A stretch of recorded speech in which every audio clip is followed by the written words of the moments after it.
Have you ever wondered what lies buried deep beneath the endless ice of Antarctica, a continent that has been sealed under frozen silence for millions of years?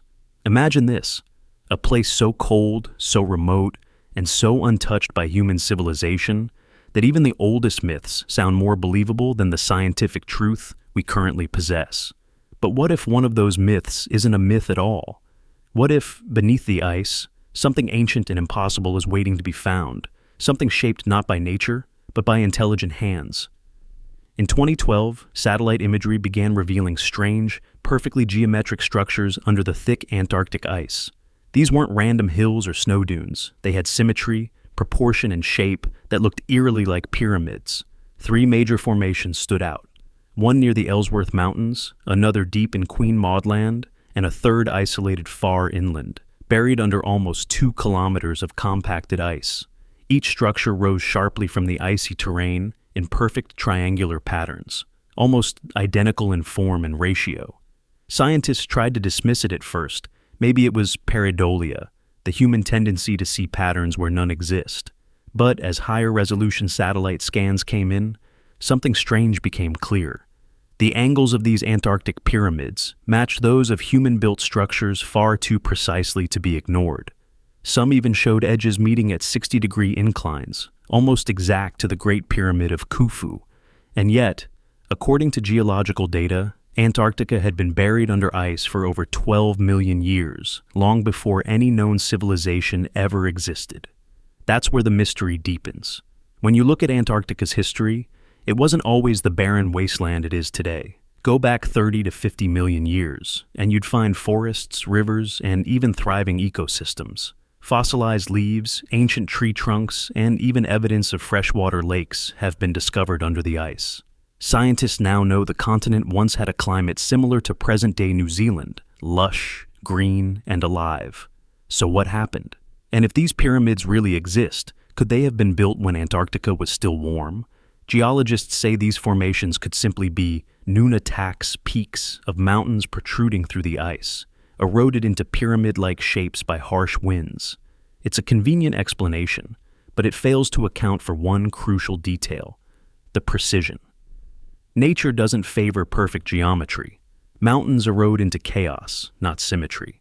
The Antarctic pyramids, however, display exact directional alignment, some oriented precisely north-south, mirroring the layout of Egyptian pyramids. That pattern of alignment is almost impossible to explain through erosion alone. Let's pause and consider that possibility. If Antarctica once supported life forests, rivers, and potentially intelligent species, then perhaps we're not looking at natural rock at all. Perhaps we're looking at evidence of an ancient culture, advanced enough to build on a scale we can barely comprehend. The idea may sound impossible, but so did the concept of lost cities under the ocean, until we found them like Yonaguni off the coast of Japan, where submerged stone terraces and geometric steps have baffled archaeologists for decades. The story gets even stranger when we connect it to the 1513 Piri Reis map, drawn long before Antarctica was officially discovered. That map, created by an Ottoman admiral using even older source charts, depicts the coastline of Antarctica without ice. How could anyone in the 16th century know what lay beneath the frozen continent, when we only confirmed it ourselves with sonar mapping in the 20th century? Some claim the Piri Reis map is proof that ancient explorers saw Antarctica in a warmer age. If they did, the pyramids may not just be geological oddities, they could be landmarks from that lost era. Modern technology has made this mystery even harder to ignore. In 2016, a research team using ground-penetrating radar picked up abnormal densities beneath one of the pyramid-shaped structures in Ellsworth Land. The signals hinted at something hollow, or at least internally stratified, unlike any known mountain formation. Officially, no expedition has yet drilled directly into these anomalies. Unofficially, there are whispers of restricted zones, classified data, and scientific blackouts areas where sensors suddenly fail and communication cuts off. This secrecy fuels speculation that the Antarctic Treaty signed by dozens of nations isn't just about protecting wildlife. Some believe it's about protecting secrets buried beneath the ice. The treaty bans military presence, restricts travel, and limits drilling beyond a few meters. That means whatever lies deeper, be it lost civilizations, alien artifacts, or unexplained geological wonders, remains beyond human reach, at least officially. Think about it. We have drilled into the moon, the Mariana Trench, and even asteroids, but we're forbidden to drill freely into parts of Antarctica. Why? Why such a fear of discovery? Why do research teams that reach certain coordinates suddenly report instrument malfunctions or communication breakdowns? There are unverified accounts of entire expeditions vanishing into blizzards where compasses spun wildly and GPS devices went dark. Of course, skeptics call it exaggeration, but the data gaps are real, and so is the silence that follows. So, could these be ancient monuments, relics from a civilization that existed long before recorded history? Or are they simply misunderstood geological formations sculpted by nature's hand? To answer that, we need to look not only at science but also at the psychology of disbelief. Humans are wired to reject what threatens their worldview. If the Antarctic pyramids are artificial, that means rewriting everything we know about human evolution, migration, and history. It means accepting that intelligent life may have thrived and disappeared long before us. Let's not forget that myths from every ancient culture, from the Sumerians to the Mayans, speak of a great flood, a lost civilization, and gods who descended from the sky. Could these myths be distorted memories of a time when humanity's ancestors or someone else lived in what is now Antarctica? Imagine a civilization that harnessed Earth's magnetic poles, built monumental structures for astronomical purposes, and vanished when the planet shifted on its axis. It sounds like science fiction, but so did the idea of continents drifting until we proved it. Now, modern satellite imaging keeps uncovering more anomalies. Grid-like patterns beneath the ice, circular depressions resembling foundations, and heat signatures inconsistent with geological activity. NASA has officially stated these are glaciological formations, yet off-the-record researchers whisper about power readings, metallic reflections, and unexplained warmth deep below the frozen crust. Something there is producing energy, or at least absorbing it differently than the surrounding ice. And that, perhaps, is what scares scientists the most. If this all feels too fantastic, remember that we've already found life surviving under extreme Antarctic conditions, microbial ecosystems living inside solid ice, bacteria thriving in frozen lakes cut off from the atmosphere for millions of years. If such life can exist there now, imagine what could have existed when the land was warm, fertile, and open to the sky. Perhaps those pyramids weren't tombs or temples, but energy hub structures that interacted with natural electromagnetic forces, like giant resonators pulsing with the heartbeat of the planet itself. The irony is that the deeper we look, the less we're allowed to see. Expeditions planned to drill near Lake Vostok, an underground lake sealed for 15 million years, were abruptly halted after unexpected bacterial contamination. The data collected was classified.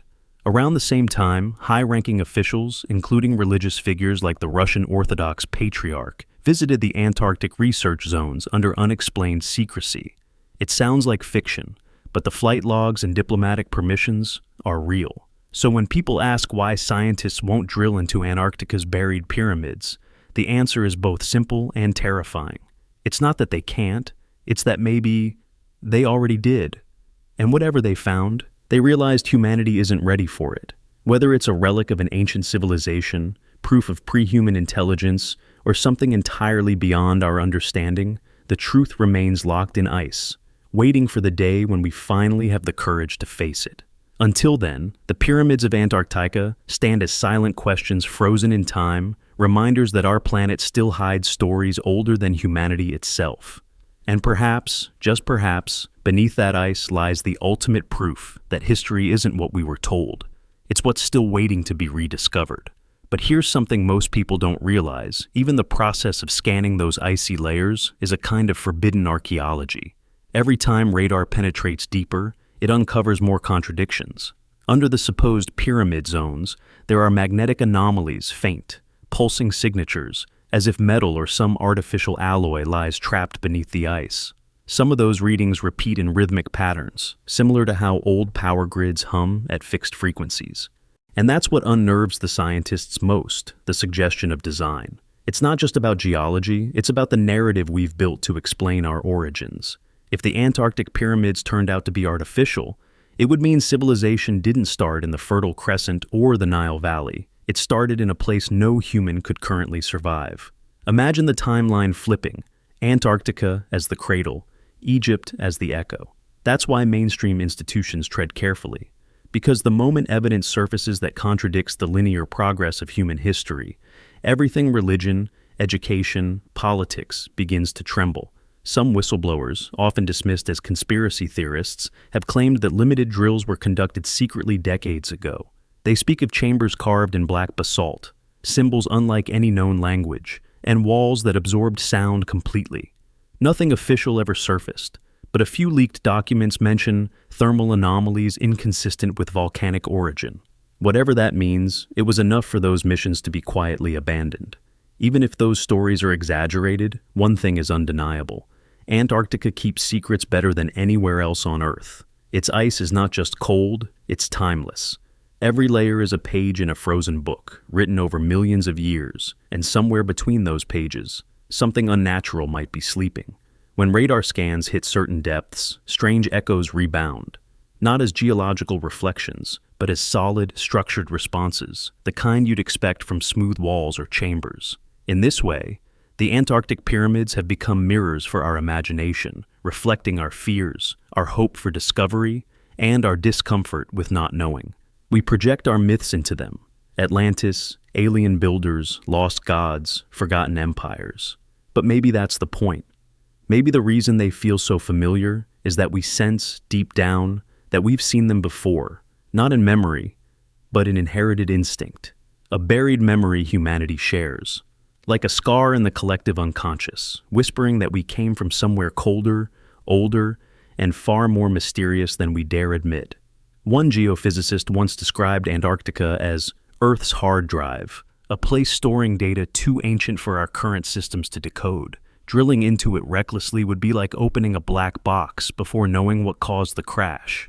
Perhaps that's why science hesitates, because sometimes knowledge arrives faster than wisdom. And when you uncover something that doesn't fit the story of humanity, you don't just challenge science, you challenge identity. Picture the moment that truth emerges. A drilling team breaks through, expecting rock or ice, but instead, their sensors detect structured voids, angles, corridors, resonance. The data goes silent for a moment, and then the transmission ends. Somewhere, in a quiet government lab, someone decides that it's better for the world not to know, at least not yet. Because what they found wasn't a ruin. It was something still active, and so, for now, the mystery remains. Scientists study from a distance, governments stay silent, and satellites keep taking pictures of those frozen geometries no one dares to explain. The pyramids stare back through time, patient, unblinking, eternal. Beneath the blizzards and auroras, they wait, preserved in ice thicker than history itself. Maybe they're just mountains, or maybe they're the oldest monuments on Earth, and the first proof that civilization began, not with us, but long before us. It begins the same way every time a small team of scientists or explorers heads deep into Antarctica's forbidden zones, equipped with everything modern technology can provide: satellite-linked trackers, advanced thermal suits, and supplies meant to last months. But then, without warning, the signal stops. A static-filled transmission, a sudden weather anomaly, and after that silence, not a trace is found. Their names are added to a growing list of vanished expeditions that dared to cross the lines that official maps say don't exist. Officially, the Antarctic Treaty defines these as restricted research zones, meant to protect fragile ecosystems and preserve scientific integrity. But those who have worked close to the border say otherwise. They speak of invisible boundaries, places where compasses begin to spin aimlessly, where radio signals vanish into white noise, and where the air itself seems to hum with an unnatural vibration.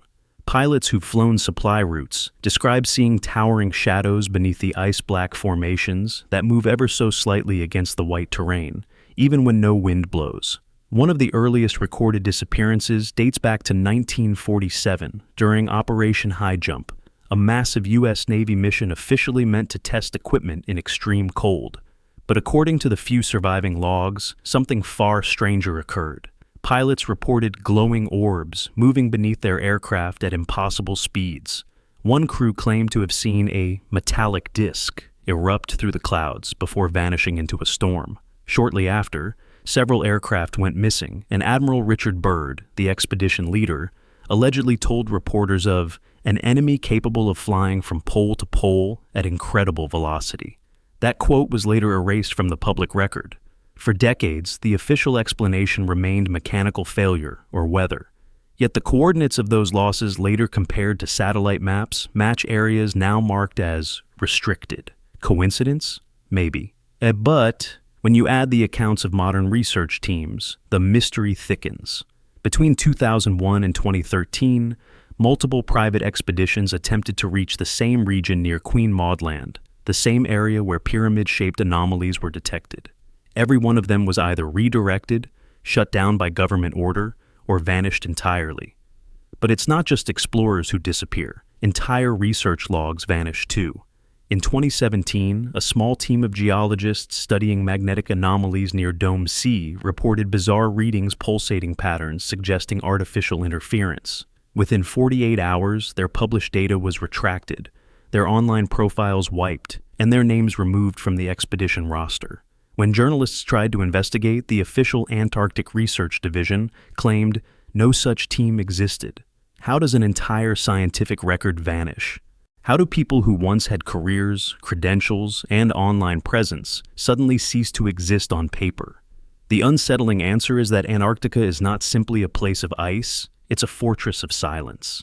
And those who approach its heart too closely seem to vanish not because of nature, but because someone or something ensures they do. There are whispers among polar pilots of strange zones that can't be crossed. Areas that, when approached, trigger severe static, sudden loss of altitude, or inexplicable navigational loops, as if the aircraft itself is being subtly redirected. The pilots call them mirrors in the sky places, where you move but never arrive.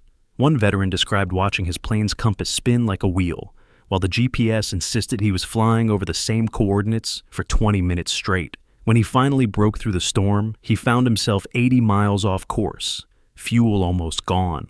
The psychological effects are just as chilling. Members of ground teams who ventured too far reported hallucinations, hearing low-frequency sounds like a distant heartbeat beneath the ice, seeing flashes of light in the snow, or feeling watched, even when alone. Some returned paranoid, unable to sleep, claiming that the ice whispered or that something moved beneath it. Others didn't return at all. In 1999, a joint Russian-British expedition vanished while exploring an uncharted ridge near Lake Vostok. Before losing contact, one of their encrypted transmissions mentioned thermal readings inconsistent with any geological explanation. When search teams finally reached their camp weeks later, the tents were empty, gear was abandoned, and food still warm inside cooking tins as if the team had vanished mid-meal. No footprints, no sign of struggle. Just a few melted holes in the snow leading straight down.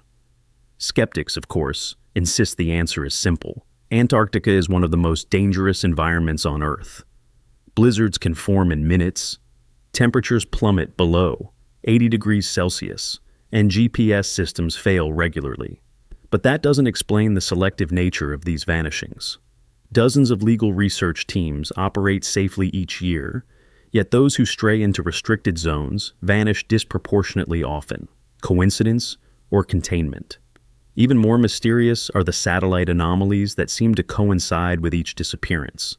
Hours before one French team vanished in 2010, an orbital satellite recorded a sudden electromagnetic surge over their coordinates, lasting exactly 3.7 seconds, followed by total blackout. When the system came back online, every trace of heat in that area had disappeared. The snow showed no disturbance, as if the ground itself had sealed over.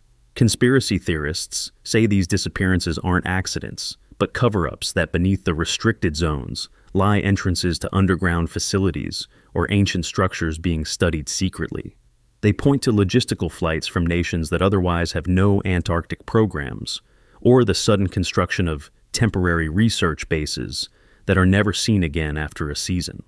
Some satellite images even show circular clearings hundreds of meters wide, surrounded by strange shadow patterns that suggest movement, as if massive objects occasionally rise and fall beneath the ice. But if these theories sound far-fetched, consider this. In 2016, an engineer from a major satellite imaging company anonymously leaked a set of coordinates near the Thiel Mountains, claiming he'd been ordered to censor that region repeatedly. His words were simple: something there doesn't stay covered for long. Soon after, his identity was scrubbed from the company database. To this day, the coordinates he leaked show nothing but white blur when viewed on public mapping services. What if these vanishings are not random at all but warnings? What if each expedition that vanished triggered something or found something they weren't supposed to? Perhaps they uncovered evidence that the pyramids aren't isolated anomalies, but part of a massive buried complex stretching beneath the ice, a structure so vast it rewrites our understanding of ancient Earth. If true, then the disappearances aren't mysteries. They're quarantines. There's also the recurring mention of infrasound low-frequency vibrations, too deep for human hearing, but powerful enough to cause panic, confusion, or even unconsciousness. Geological sensors have picked up rhythmic pulses beneath restricted zones, consistent, repeating, almost mechanical. When researchers tried to trace the origin, the readings stopped abruptly, as if whatever caused them went dormant once discovered. Some believe this infrasound is not geological at all, but the hum of hidden machinery still functioning after millennia. It's easy to dismiss these claims until you realize how many accounts share the same pattern. Teams vanish near magnetic anomalies. Satellite data goes missing. Coordinates are restricted. Governments deny involvement. And yet, supply flights continue. Shadow budgets grow, and silence deepens. Something in Antarctica is being protected not from outsiders, but from exposure. For the few who returned from the brink, their testimonies read like horror scripts written by exhausted minds.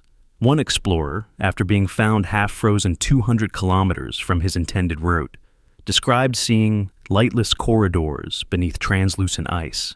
He claimed he fell into a fissure where the walls seemed to glow faintly blue, revealing strange carving symbols unlike any language. When he woke up, he was back on the surface. His watch frozen at 3:33 a.m., the exact time his radio went dead. Of course, his story was dismissed as hypothermic hallucination, but every detail he described matched readings from seismic maps, including the location of a subterranean cavity, later classified as non-accessible. Why classify a cavity? Because perhaps it's not empty. Even now, modern researchers speak of forbidden coordinates. In briefings, they're referred to as magnetic interference regions. No one is allowed within 20 kilometers. Drones that approach those points lose control. Their footage cuts into static or distorts violently, as if space itself is twisting. The few frames that remain show only blinding light reflected off the ice, as if something beneath it is emitting power. And maybe that's the heart of the mystery power. The energy readings, the magnetic distortions, the sudden vanishing of data, all hint at something active, something that isn't fossilized in time, but alive in some unknown way. Whether it's a machine, a natural anomaly, or something in between, it exerts an invisible boundary. Those who cross it don't come back. Perhaps that's why official agencies remain quiet. Because deep down, they know there are places on Earth where the line between science and myth dissolves, places that defy our instruments, and maybe even our understanding of what it means to exist. Antarctica is one of them. The disappearances aren't random. They are messages, warnings, reminders that in the white silence of the southern pole, some knowledge demands a price. Some survivors describe an almost spiritual terror before the vanishings occur, a sudden feeling that the world itself was folding inward. One recalled that the snow beneath his boots began to vibrate softly, like a living heartbeat, moments before his teammate vanished into the fog. It wasn't a whiteout, he said. It was like the fog swallowed him. No sound, no scream, just gone. Another case in 1989 involved a Chilean reconnaissance flight that strayed off its approved path. Their final message contained a single phrase: "Estamos rodeados de luz." We are surrounded by light. No wreckage was ever found. Not even a wing fragment. Satellites detected no crash site, only a brief electromagnetic burst across a 30-mile radius. It was as if the plane never existed. And then there's the case of the lost Argentine team of 2002. 6 scientists vanished while studying gravitational anomalies near the Voltat Mountains. A 7th member, found weeks later wandering delirious, spoke of singing ice and black snow that moved like smoke. When questioned, he broke down crying, claiming something was alive beneath us and it didn't want us there. Authorities labeled him mentally unstable, but his words echo those of dozens of others. Why are these stories consistent across nations, decades, and languages? Why does every testimony mention vibration, sound, and light phenomena that suggest energy, not emptiness? Could it be that the restricted zones are not there to protect nature from us, but to protect us from whatever lies beneath? Maybe those who vanish don't die. Maybe they cross into a place where the line between material and immaterial dissolves, where ancient technology or unknown physics bends reality itself. Even now, classified radar logs reveal that aircraft flying near the pole occasionally pick up faint radar echoes rising vertically from beneath the ice. Not reflections, but active emissions. Signals that seem to pulse, then vanish when approached. It's almost as if the ice itself warns them away. If you ask modern explorers about these disappearances, they'll tell you one truth everyone agrees on. Antarctica changes people. It's not just cold, it's intelligent. The land observes, responds, even manipulates. You start feeling that you're the one being studied. Maybe that's why no one returns the same, because some knowledge can't be unlearned once glimpsed through the frost. In the end, maybe the reason no one dares speak about these expeditions isn't fear of ridicule, it's fear of recognition. Because deep within the ice, there might be something older than humanity, still awake, still aware, and still deciding who gets to come back. For decades, Antarctica has been called the last untouched frontier, a place of silence so complete that even sound seems frozen in time. But in 2016, something broke that silence. A faint rhythmic pulse began echoing across the icy expanse, captured by a remote array of scientific instruments positioned near the pyramid-like formations buried beneath the snow. At first, researchers thought it was interference from passing satellites or cosmic rays.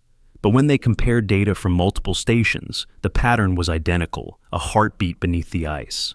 The signal repeated at perfect intervals every 4.2 seconds. And its waveform wasn't random. It carried structure, harmonics, as if it were engineered. When scientists filtered the static, a strange modulation appeared, like a heartbeat buried in white noise. The signal pulsed through frequencies far too precise for natural geological processes, yet too complex to be dismissed as mere radio interference. Even more unsettling, it seemed to come from below the ice, not above it.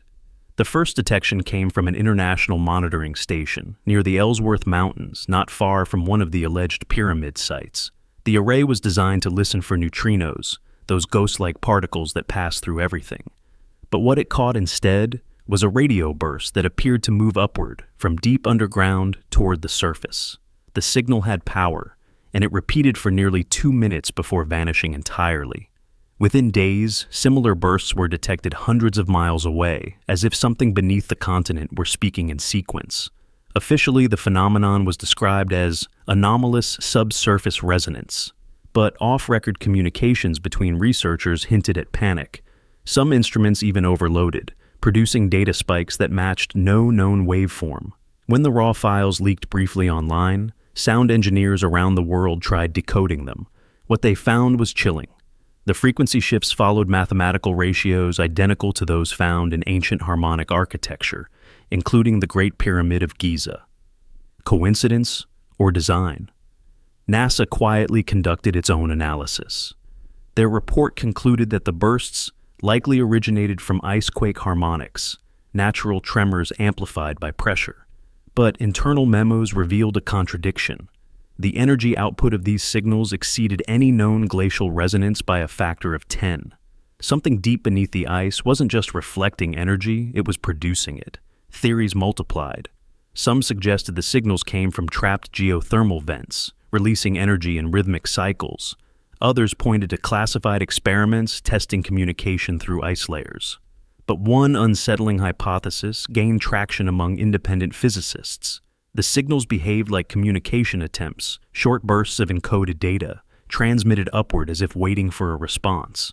During one winter season, when solar interference was at its lowest, the radio noise across the continent dropped to almost zero except near the formations. There, the signal returned stronger, repeating in a new pattern.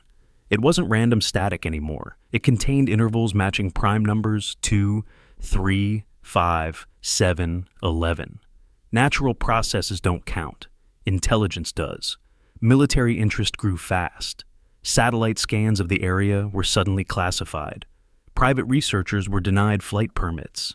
Even amateur radio operators trying to triangulate the origin reported strange disruptions their receivers would jam, and the static would morph into tones just above human hearing, like distant metallic humming. Some described it as a whisper in the storm. A group of independent scientists from Chile attempted to deploy ground sensors close to the coordinates. Their equipment malfunctioned the moment it was activated. GPS clocks desynchronized, showing timestamps running backward by several seconds, an effect physically impossible under normal conditions. And then, for just one brief minute, their spectrum analyzer displayed a perfect sinusoidal wave, as though the source had locked onto them, acknowledged their presence, and then disappeared. What terrified the team most was what came after. For hours, their microphones picked up an ultra-low vibration almost below detection range, repeating at 7.83 hertz, the same frequency as Earth's natural Schumann resonance. Whatever the source was, it had synchronized with the planet's own electromagnetic heartbeat. The scientists returned home and refused interviews. The data again was confiscated by authorities claiming national security reasons. It might have ended there, if not for one slip. Months later, audio engineers analyzing archived satellite feeds discovered something buried in the static, a faint echo of the same frequency, but phase-shifted, as if two identical signals were colliding from opposite directions. That means something was responding. Somewhere, deep below the formations, an answering signal had been triggered. Some believe it's a geological reaction. Pressure waves reflecting from crystalline ice. Others whisper darker theories. A remnant technology from a lost civilization, still transmitting after thousands of years, automated and self-sustaining. A kind of ancient beacon pulsing blindly beneath the ice, waiting for someone or something to notice. The mystery deepened further when seismic sensors picked up pulses of energy timed perfectly with the radio bursts. Every time the signal flared, the ice beneath vibrated in a precise geometric pattern, like a standing wave trapped inside a frozen cathedral. That level of synchronization implies design, and yet, no one dares to drill deeper. Because what happens if the signal isn't a relic, but a call? What if the pyramids aren't monuments, but antennas relics of an ancient technology tuned to frequencies the human ear can barely perceive? Some theorists suggest the formations act as resonant chambers, channeling Earth's magnetic field like colossal amplifiers. The bursts might not be random messages at all. They could be activations, part of a system we stumbled upon but never understood. Today, every major signal monitoring station in Antarctica filters out the frequency range between 9 and 30 megahertz. Officially, it's background noise. Unofficially, that's the same range where the mysterious bursts occur. The last recorded spike in 2023 lasted less than 3 seconds, but was powerful enough to cause electrical interference on satellites, orbiting thousands of kilometers above Earth. And at that exact moment, cameras near the pole captured a flash beneath the ice, faint, circular, and unexplained. Months after the last burst, a team from Norway attempted to repeat the measurement with upgraded instruments. They placed their sensors miles apart to triangulate any returning pulse. For 3 days, the equipment was silent. Then, on the 4th day, the ice itself began to resonate. The signal returned stronger, cleaner, unmistakable. But this time, it didn't just pulse, it fluctuated like language, bursts of coded rhythm, then silence, as if waiting for a reply. The readings lasted 6 minutes, and then stopped so suddenly that every instrument flatlined, like a heart ceasing to beat. When the scientists reviewed the logs, they noticed something impossible the waveform contained, repeating intervals that matched phonetic spacing in human speech. The Antarctic ice had spoken in its own frozen frequency, and the world wasn't ready to hear it.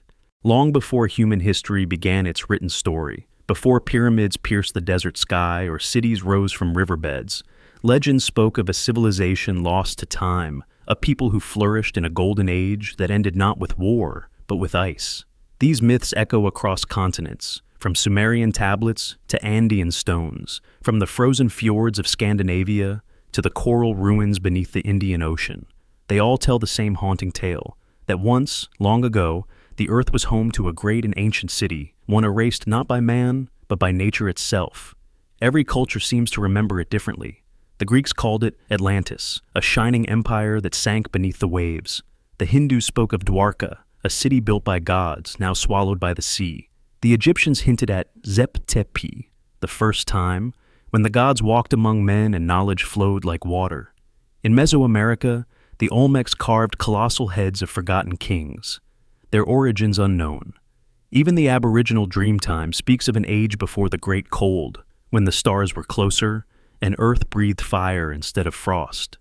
The consistency of these myths across cultures separated by oceans and millennia raises an uncomfortable question.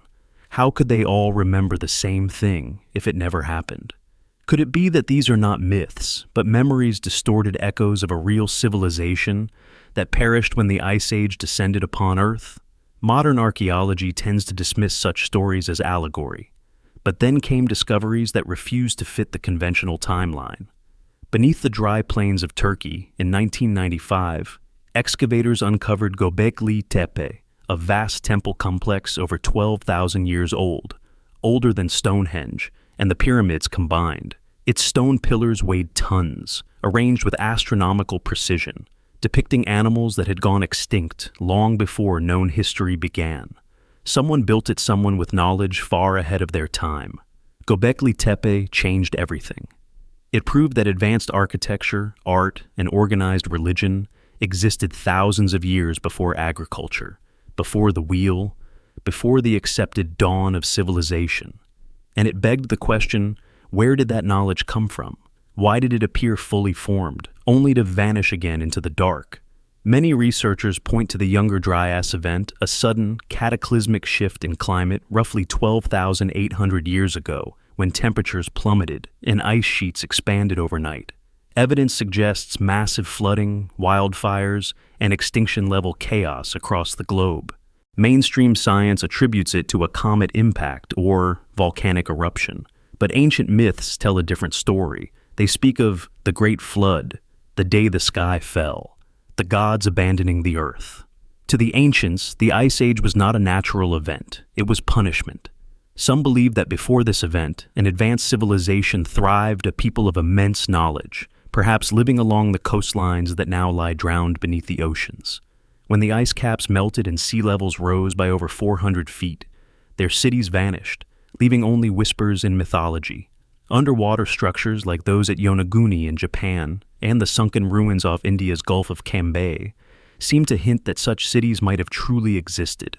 Megalithic terraces, steps, and carvings all shaped with precision, lying now in eternal darkness under the waves.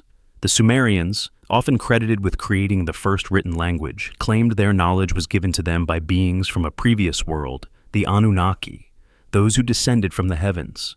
In Egypt, the same beings were remembered as the Neteru, divine architects who raised monuments in alignment with the stars. The Mayans called them the teachers of time. The Greeks spoke of Titans, the Norse of gods who once built realms of light before the frost giants came. The pattern is too consistent to ignore. To modern ears, these are just myths. But what if myth is memory encoded in story form, the only way ancient survivors could preserve their truth across generations of darkness? Imagine the last remnants of a global civilization, watching their world freeze over knowledge crumbling, language dying, light fading.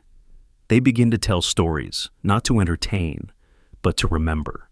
Over thousands of years, those stories become religion, and religion becomes myth. What we call legend may be the last surviving archive of a world erased by time. In the 20th century, the controversial work of Charles Hapgood suggested that Antarctica itself once housed such a civilization. Using ancient maps like the Piri Reis chart, Hapgood argued that Antarctica was ice-free and inhabited before the last pole shift, a geological event that displaced Earth's crust, moving entire continents in a geological instant. Albert Einstein himself reviewed Hapgood's theory, writing that, while speculative, it deserved serious consideration. If true, The buried pyramids under Antarctica's ice might not be anomalies, they might be ruins. It's unsettling to imagine that humanity might be a species with amnesia, a civilization born from the ruins of another. Genetic evidence shows that Homo sapiens nearly went extinct around 70,000 years ago, possibly reduced to a few thousand individuals. What if those survivors inherited fragments of a lost world's wisdom, geometry, astronomy, spirituality passed down as myths until rediscovered millennia later? The sudden explosion of knowledge in early civilizations begins to make sense, not as an invention, but as a remembrance.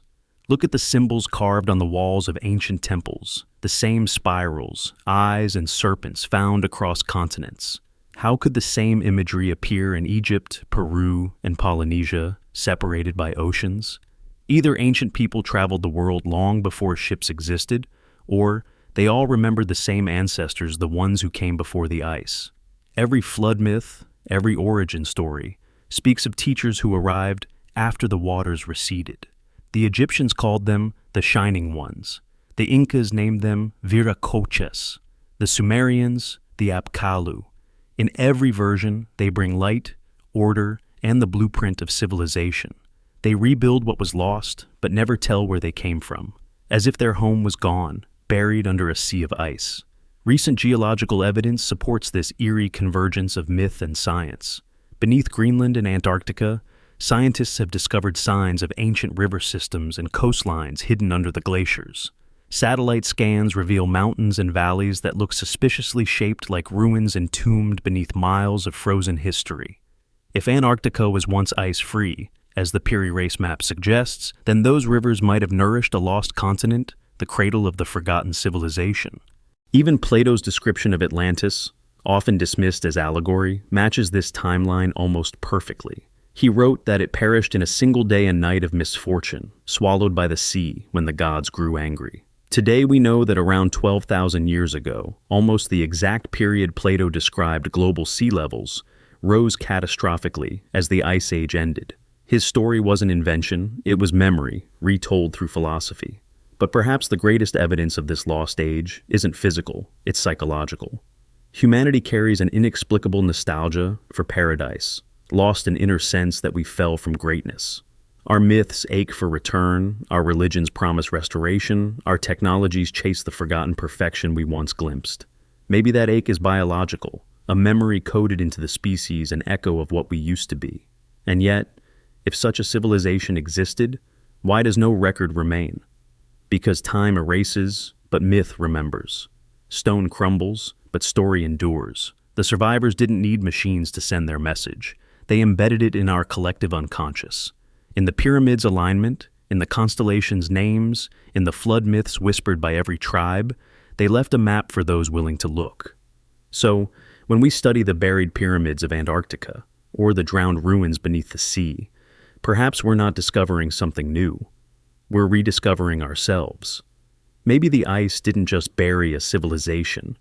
Maybe it buried our origin, our truth, our memory. And as the earth warms, as glaciers retreat, as ancient ground reemerges from its frozen tomb, what we uncover may not only change history, it may remind us of who we once were and who we were meant to become.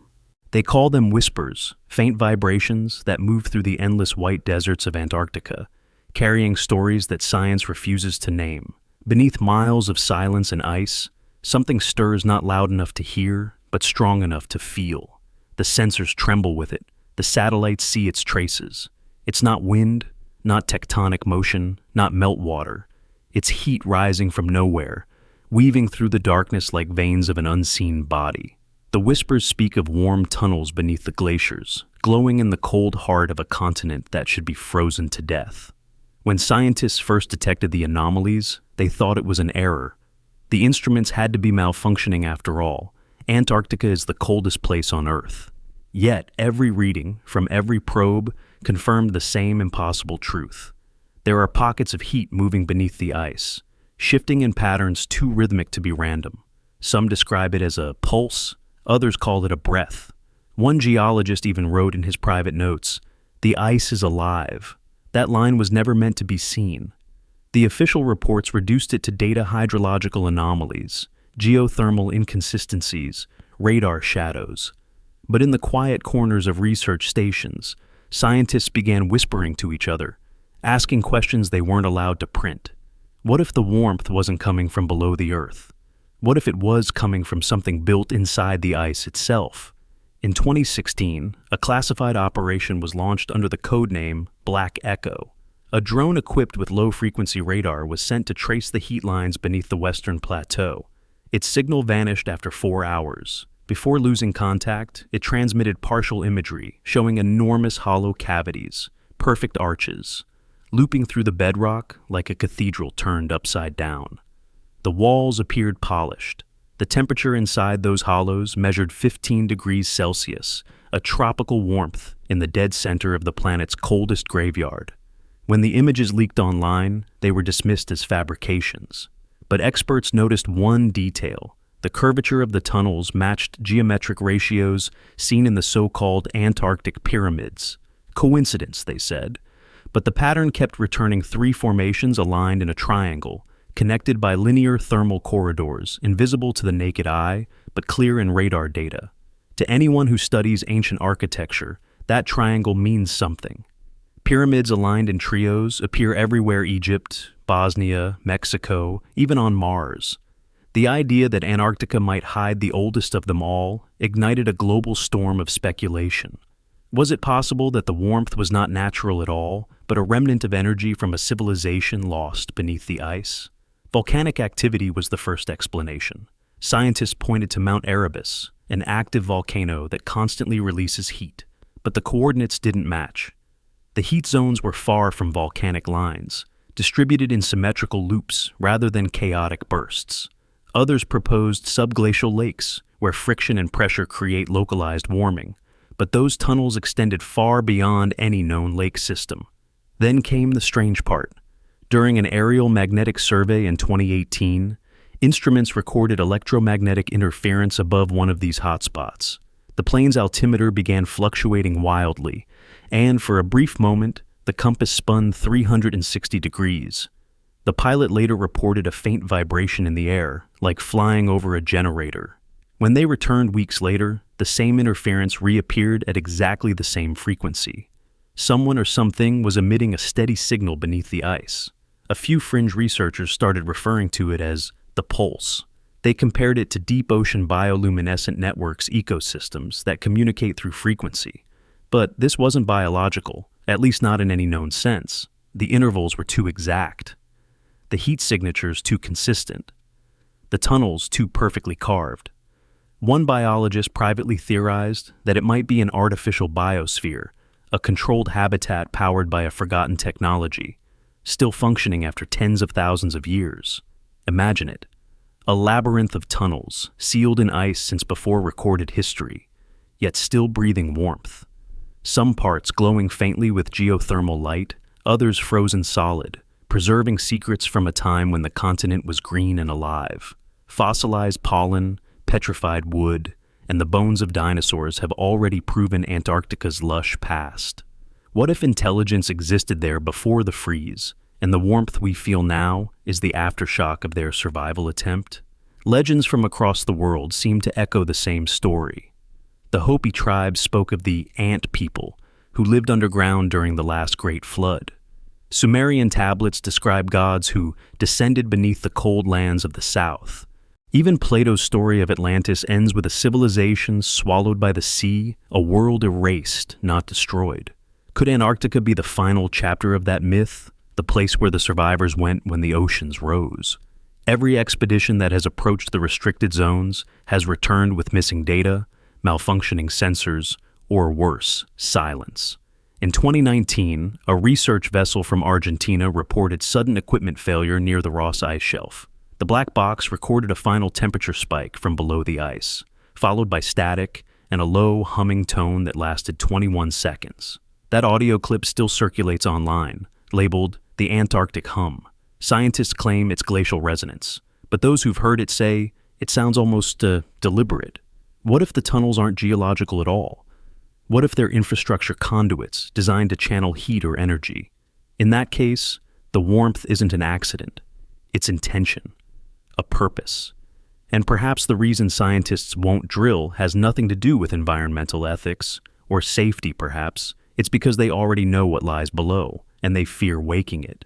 The deeper the models go, the stranger the geometry becomes. One radar slice shows a massive hollow shaped like a perfect hexagon. Another shows smaller chambers radiating outward like petals.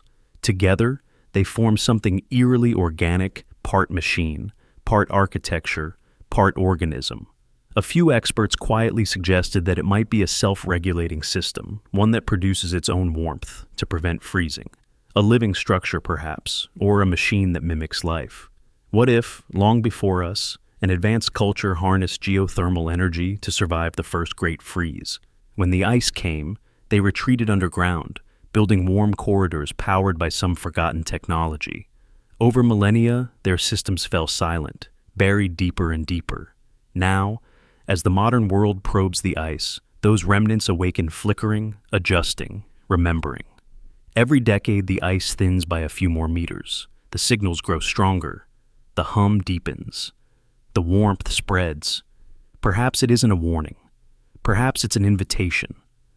The planet is revealing its memory, one heartbeat at a time. There's a psychological weight to Antarctica that even scientists admit a sense that the place watches you back. Those who've wintered there often describe dreams of movement beneath the ice, or hearing faint whispers through the metal walls at night. Hallucinations, they call them. Yet, recordings exist long, low tones that coincide with seismic tremors. The ice seems to sing, but no one agrees on what it's saying. One anonymous source from a private European expedition claimed that their ground radar picked up what looked like a perfectly circular dome buried 3 kilometers deep, connected to several tunnels radiating outward. The shape resembled a human-made structure, except that its curvature matched none of our architectural norms. When they sent the findings to their sponsor, the data was confiscated within hours. The expedition was officially listed as terminated due to weather instability. Sometimes, the most chilling mysteries aren't those we can't explain, but those we're forbidden to discuss. The idea that the warmth beneath Antarctica could be artificial implies the impossible, that something predates our civilization by hundreds of thousands of years. Maybe the tunnels are old geothermal channels, or maybe they're the last remnants of an intelligence that survived to the end of a world we've forgotten. Whatever lies below, it has endured the weight of ice for millennia. Its warmth hasn't faded. Its pulse hasn't stopped. The glaciers above it groan, melt, shift. But something keeps breathing in the dark. The warmth moves like thought, like memory, like a secret that refuses to die. Picture the landscape above, endless white, featureless, howling. A place where every horizon looks identical, yet somewhere below, tunnels the size of cities hum softly. The warmth rising through the ice is like breath trapped beneath glass, faint but steady. What kind of energy can remain constant for millennia without fuel or fire? What mechanism can maintain temperature in the planet's most lifeless region? The question itself terrifies researchers because it suggests design, and design suggests intent. Some physicists have tried to dismiss the phenomenon as a quirk of geothermal flux, the Earth's heat leaking through thinner crust points. But Antarctica's crust isn't thin. It's ancient and stable, thicker than continental averages. In some places, it's over 40 kilometers deep. The heat shouldn't move that easily. Yet, the warmth persists localized, intelligent, following paths that seem mapped rather than random. Satellite imagery shows faint depressions on the surface directly above these heat corridors, as if the ice occasionally sags, then refreezes. Some think these are collapse points entrances, perhaps, where the ice has given way over hollow voids. But the coordinates of these depressions are redacted in most geological databases. Even public maps on Google Earth appear subtly blurred in these zones, replaced with low-resolution patches. That level of editing doesn't happen by accident. Then there's the question of magnetism. Magnetic readings over several of these warm zones fluctuate unpredictably, sometimes reversing polarity for minutes at a time. Instruments go dead, compasses drift, and GPS loses calibration. One pilot described flying over the area as crossing a silence that eats signals. If that's natural magnetism, it's unlike any seen on Earth. But if it's artificial, perhaps electromagnetic shielding, Then someone built those tunnels with technology still active beneath kilometers of ice. Think about that. Something under the ice still generating energy strong enough to interfere with modern instruments. Something that doesn't decay, doesn't fade, doesn't die. Whatever it is, it wasn't meant to be seen, at least not yet. When thermal satellites recorded pulses emerging in cycles, one linguist made a startling comparison. The heat patterns weren't random. They formed repeating intervals. Not quite language, but rhythm, the universal structure of communication. To her, it looked like a sequence, a call and response, as if the tunnels were talking to each other across vast distances. If true, that would mean Antarctica's underworld is not silent, but in conversation with itself. Perhaps it's geological self-regulation. Or perhaps, as some whisper, it's something far older, a machine still following its last command. Maybe it was programmed to preserve warmth long after its creators vanished. Maybe it's waiting for a signal that never came. Among secretive circles of theorists, one hypothesis stands out: the memory core theory. It proposes that these tunnels could be ancient data vaults, designed to preserve consciousness or history itself through climate catastrophe. If heat remains, it might be the byproduct of preservation, an ongoing process preventing total freezing of the stored matter. Some even speculate that deep within the warmest core, there lies a vault not of gold or artifacts, but of thought, suspended in ice, still running, still dreaming. And that's what chills the imagination most, the idea that beneath the Antarctic glaciers, memory itself might still be alive, a civilization asleep, dreaming beneath the coldest silence on Earth. Not dead, not gone, simply paused, waiting for the ice to thin. No one knows for sure why drilling is forbidden near these sites. Officially, it's about contamination. They don't want to disturb ancient microbes or trigger environmental instability, but maybe it's more personal. Maybe those who've looked too closely have seen something that made them stop. Some researchers who once advocated deep core drilling have since disappeared from public view, their names quietly removed from academic directories. A few resurfaced years later, retired, unwilling to speak. Every story from the frozen continent ends the same way, in silence. But silence doesn't mean absence. Sometimes it means waiting, sometimes it means warning. So, when people talk about the whispers of warm tunnels beneath the glaciers, they don't mean actual sound. They mean the feeling that something ancient is murmuring just beyond our reach, that the Earth itself is remembering, and that maybe, just maybe, it's asking us not to dig too deep because some warmth, once released, can never be contained again. The ice holds its secrets tightly, but heat always rises, and the day it reaches the surface, the world may finally learn what the whispers have been trying to tell us all along. In the frozen silence of Antarctica, rumors began long before satellites or sensors. They began with war. During World War II, when the world was collapsing into chaos, whispers spread that the Nazi regime had found something beneath the southern ice, something ancient, something not human. For decades, historians dismissed it as post-war propaganda, a myth born from obsession and defeat. But pieces of evidence scattered across classified archives, abandoned maps, and testimony from pilots and submariners suggest that the legend may not be entirely fiction. The story begins in 1938 with an expedition called Neuschwabenland. Officially, it was a scientific mission, a survey of the Antarctic coast to claim territory and study whaling grounds. But unofficially, its goals remain shrouded in mystery. The ship Schwabenland, equipped with 2 Dornier flying boats, carried not only scientists, but SS officers, engineers, and strange metallic crates, marked with the insignia of the Ahnenerbe, the Nazi Institute for Occult and Ancestral Research. Over several weeks, their aircraft flew hundreds of miles inland, dropping metallic spears with swastikas stamped on their sides, territorial markers. But the flight logs contain irregular gaps, blank pages, and unexplained anomalies in magnetic readings. Some claim the crew had discovered something so strange, it was erased from the record entirely. Decades later, declassified Allied intelligence files referenced rumors of a New Berlin, a supposed secret base beneath the Antarctic ice, where Nazi scientists continued their experiments after Germany's fall. It was called Base 211. The U.S. Navy took it seriously enough to launch Operation High Jump in 1946, a massive military expedition led by Admiral Richard Byrd, officially to train personnel and test equipment in extreme conditions. But high jump scale was staggering 13 ships.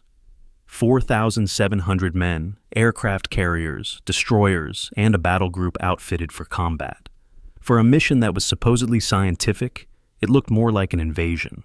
The operation was cut short within months. Several aircraft were lost under mysterious circumstances, and Byrd was evacuated after suffering what the official report called psychological stress.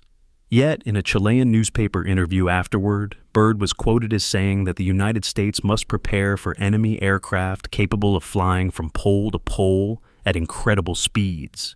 The statement vanished from most Western archives, but not from the whispers that followed. What exactly did the Nazis believe they could find there? The Ahnenerbe was obsessed with lost civilizations, Atlantis, Hyperborea, and the mythic Aryan homeland, said to be buried beneath the polar ice. To them, Antarctica was not a barren wasteland, but the cradle of a forgotten empire. Some believed the Earth was hollow, its entrances hidden at the poles, leading to an inner world illuminated by a central sun. These ideas sound absurd today, but within Nazi ideology, they served a purpose, a belief that their ancestors were gods, who would one day be reawakened. Antarctica became both a hiding place and a doorway. Submarine records from the final months of the war deepen the mystery. U-530 and U-977 surrendered in Argentina months after Germany's defeat, claiming to have been on routine patrols. But intelligence officers noted that both submarines had disposed of cargo before surrendering. Witnesses in Patagonia spoke of German vessels unloading crates and personnel on remote shores, with some disappearing toward the south. Theories emerged that high-ranking officials or scientists had escaped and that their destination was the frozen continent. Some even claimed Hitler himself was smuggled there, though no credible evidence supports that. Still, the number of submarines unaccounted for by the war's end keeps the rumor alive. Then came the strange reports from post-war expeditions. In the 1950s, Argentine and Chilean pilots claimed to have seen unnatural lights flickering beneath the ice, circular depressions in the snow, and metallic shapes where there should be only rock. Some of them described what looked like hangar entrances. One pilot radioed that he had seen geometric shadows under the snow before his transmission was cut. His plane was found days later, empty, its instruments burned from the inside.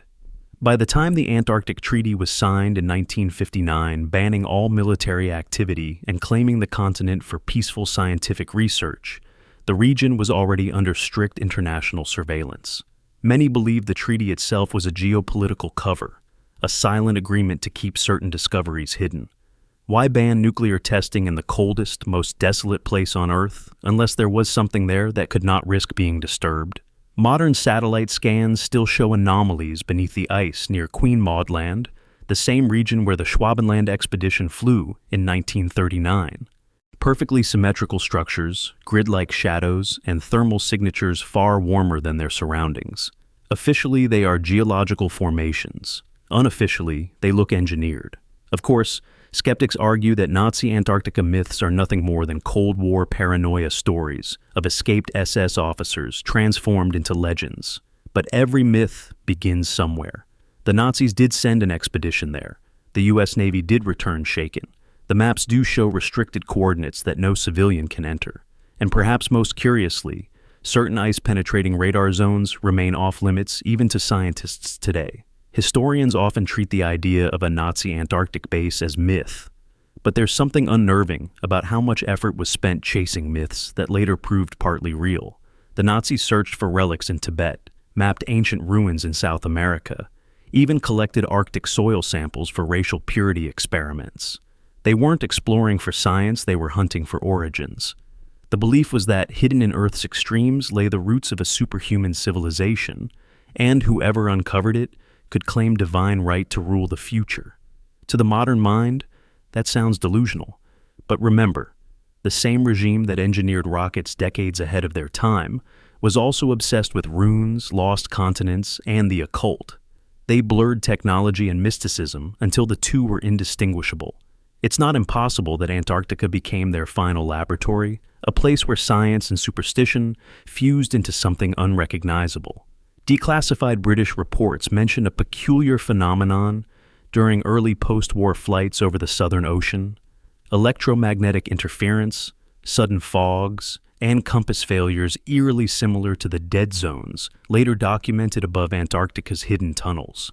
Could these disturbances have been remnants of Nazi experiments? Perhaps geothermal energy? Perhaps something even stranger. The post-war years saw the birth of legends about Die Glock, the bell, a secret Nazi device said to manipulate gravity and energy fields. Some accounts claim it was transported south in the war's final days.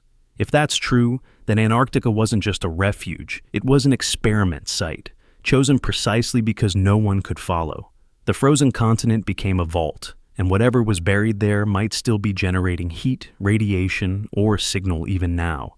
In the decades that followed, sightings of unidentified lights, circular metallic reflections, and geometric shadows continued to surface from military satellites. They were dismissed as image glitches, yet some of those glitches aligned precisely with the old Neuschwabenland flight paths, the same areas that remain classified to this day. Maybe all of it is coincidence. Maybe the human mind simply fills Antarctica's emptiness with stories because silence itself feels hostile. Or maybe, beneath those glaciers, history never really ended. It just froze. Every myth leaves a residue of faint echo in data, in coordinates, in human imagination. The alleged Nazi expeditions remain one of the darkest echoes of all, because they blend two terrifying truths: humanity's obsession with power and the possibility that something beneath the ice once answered it. If those expeditions truly uncovered an ancient technology, or worse, awakened it, perhaps that's the real reason scientists today are told not to drill. Because under the cover of history, the past might still be alive, waiting for someone to listen to its hum. For years, Antarctica has been treated as the world's final blank space, a place of endless ice, untouched by politics, untouched by time. But behind that image of isolation lies a wall of secrecy so thick that even scientists working on the continent have never seen what their own governments are hiding. Buried deep in classified archives, sealed reports and encrypted databases tell of structures not geological, not natural detected beneath the ice. The data exists, but access to it has been closed to everyone except a handful of agencies with names no one publicly acknowledges. The first hints came not from conspiracy theorists, but from government scientists themselves. In the early 2000s, several satellite imaging agencies, including NASA and ESA, recorded anomalous radar reflections under the Antarctic ice sheet. The reflections weren't random. They formed patterns, straight lines, angles, and geometric voids too precise for nature. Yet, within months of detection, those specific data sets vanished from public research portals. The official explanation? Calibration errors. But other researchers using the same systems found no such faults. It was as if someone had simply erased a piece of the map. Whistleblowers told a different story. A former contractor for the U.S. National Geospatial-Intelligence Agency leaked fragments of internal reports describing subsurface architectural forms detected near Queen Maud Land, the same region tied to Nazi-era expeditions. The report's language was clinical, but its implications were chilling. Uniform cavities, 300 meters across, arranged in hexagonal formation.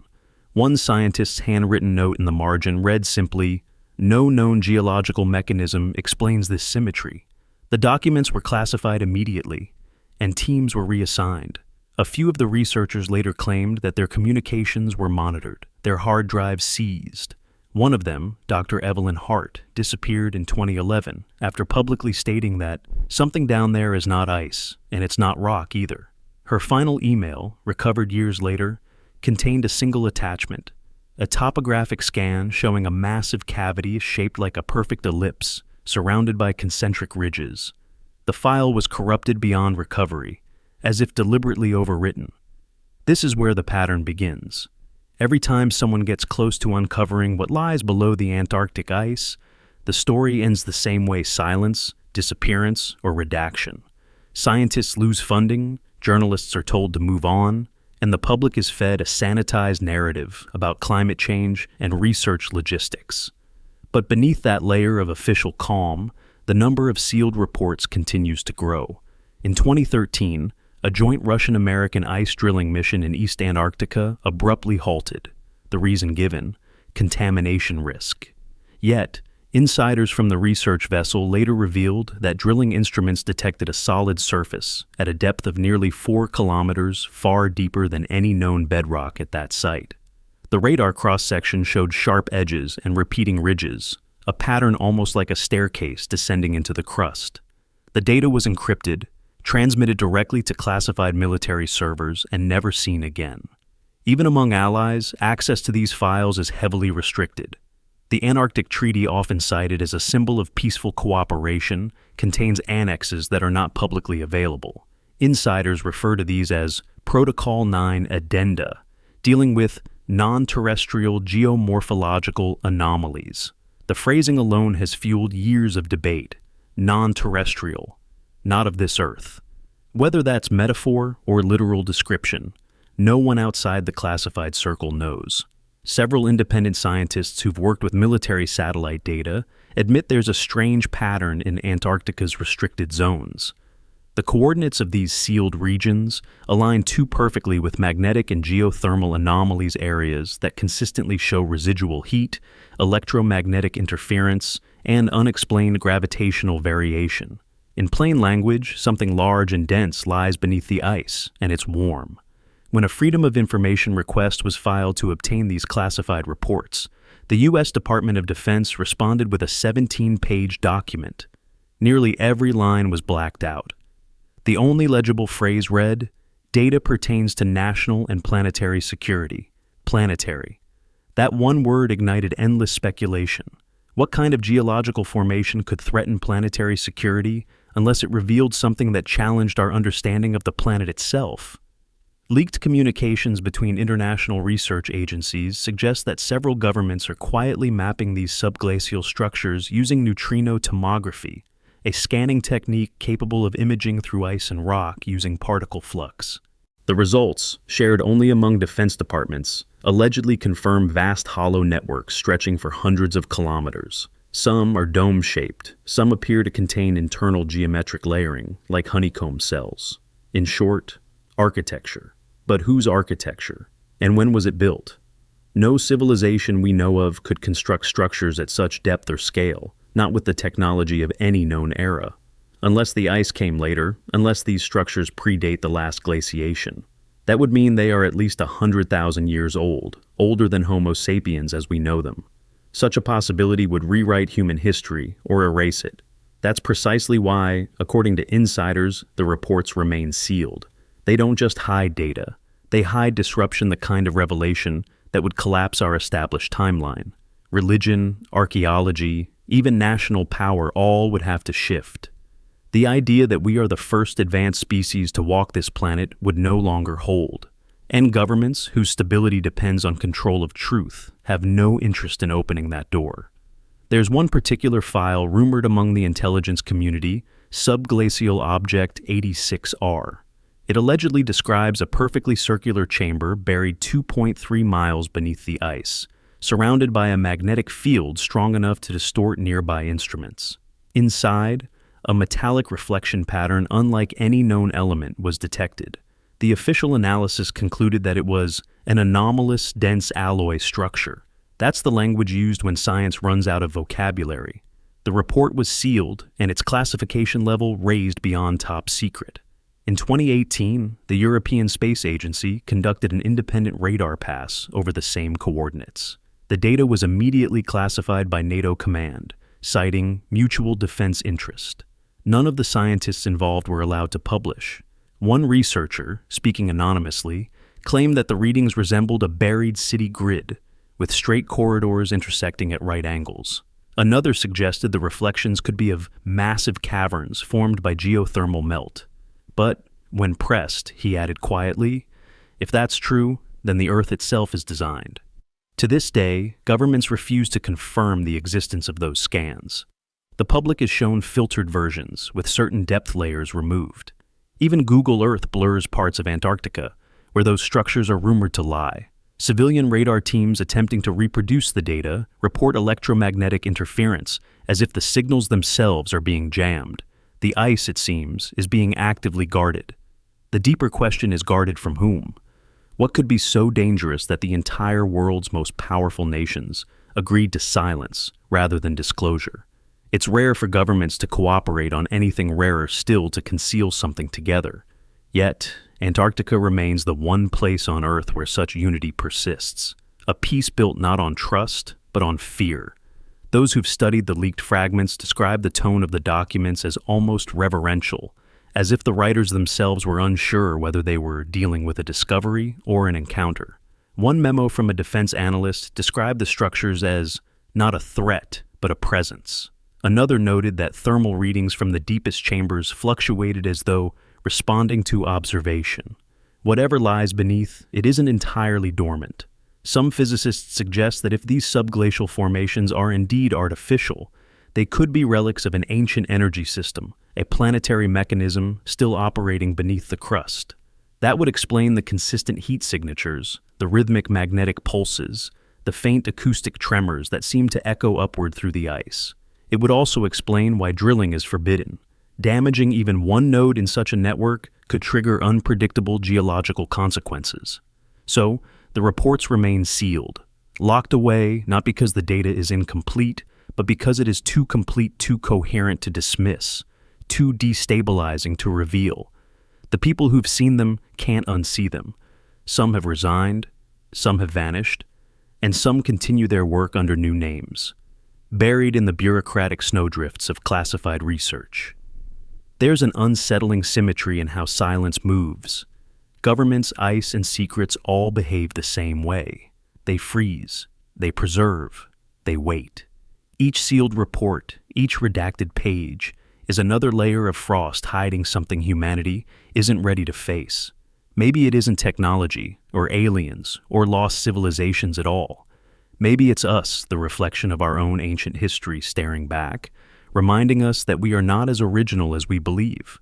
Consider the possibility that civilization itself moves in cycles, that what we call progress is merely repetition. If the subglacial structures are remnants of something before us, then their concealment isn't about fear of panic. It's about fear of recognition. Because if humanity realizes it's not the first intelligent species to rise and fall, every idea of supremacy, power, and divine destiny collapses overnight. One of the final leaked memos, attributed to a UN geological subcommittee, contains a single haunting line. The ice remembers. Nothing else. No coordinates, no details, just that phrase. It suggests that even the planet's coldest continent holds memory layers of events frozen like fossils of time, and those sealed government reports may not just be about what's hidden beneath, but what once happened there. Imagine the scene 100,000 years ago when the ice not yet formed. Vast cities or mechanisms pulsing in the open air, their builders staring up at the same stars we do now. Something ended them, maybe climate, maybe cataclysm, maybe their own hubris. The ice fell like a curtain, sealing their memory until we arrived to repeat the same mistakes. And now, we stand on top of that ancient tomb, pretending we discovered everything, while the old world watches quietly from below.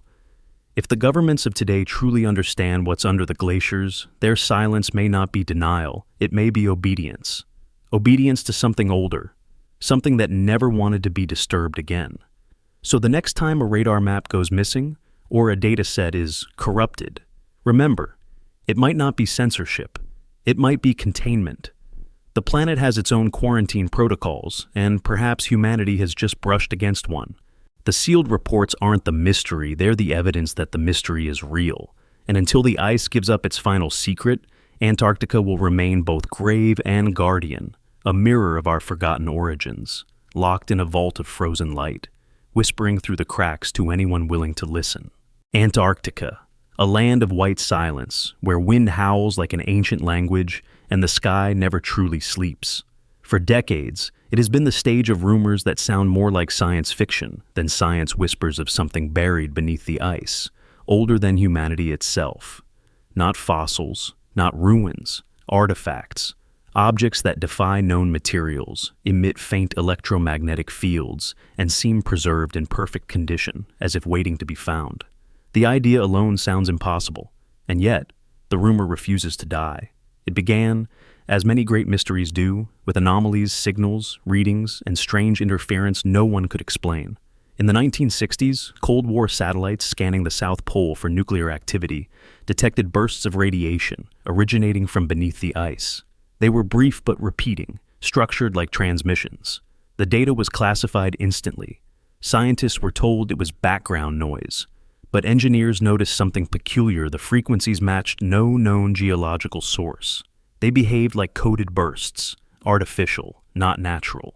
By the 1980s, Soviet researchers stationed at Vostok began detecting odd magnetic fluctuations around a deep subglacial lake. They described the phenomenon as structured magnetism, a magnetic field that seemed to pulse in organized waves rather than natural patterns. One technician claimed that his compass needle spun violently for minutes before freezing in place, pointing not north, but straight downward. Soon after, access to the lake was restricted. Officially, it was for safety.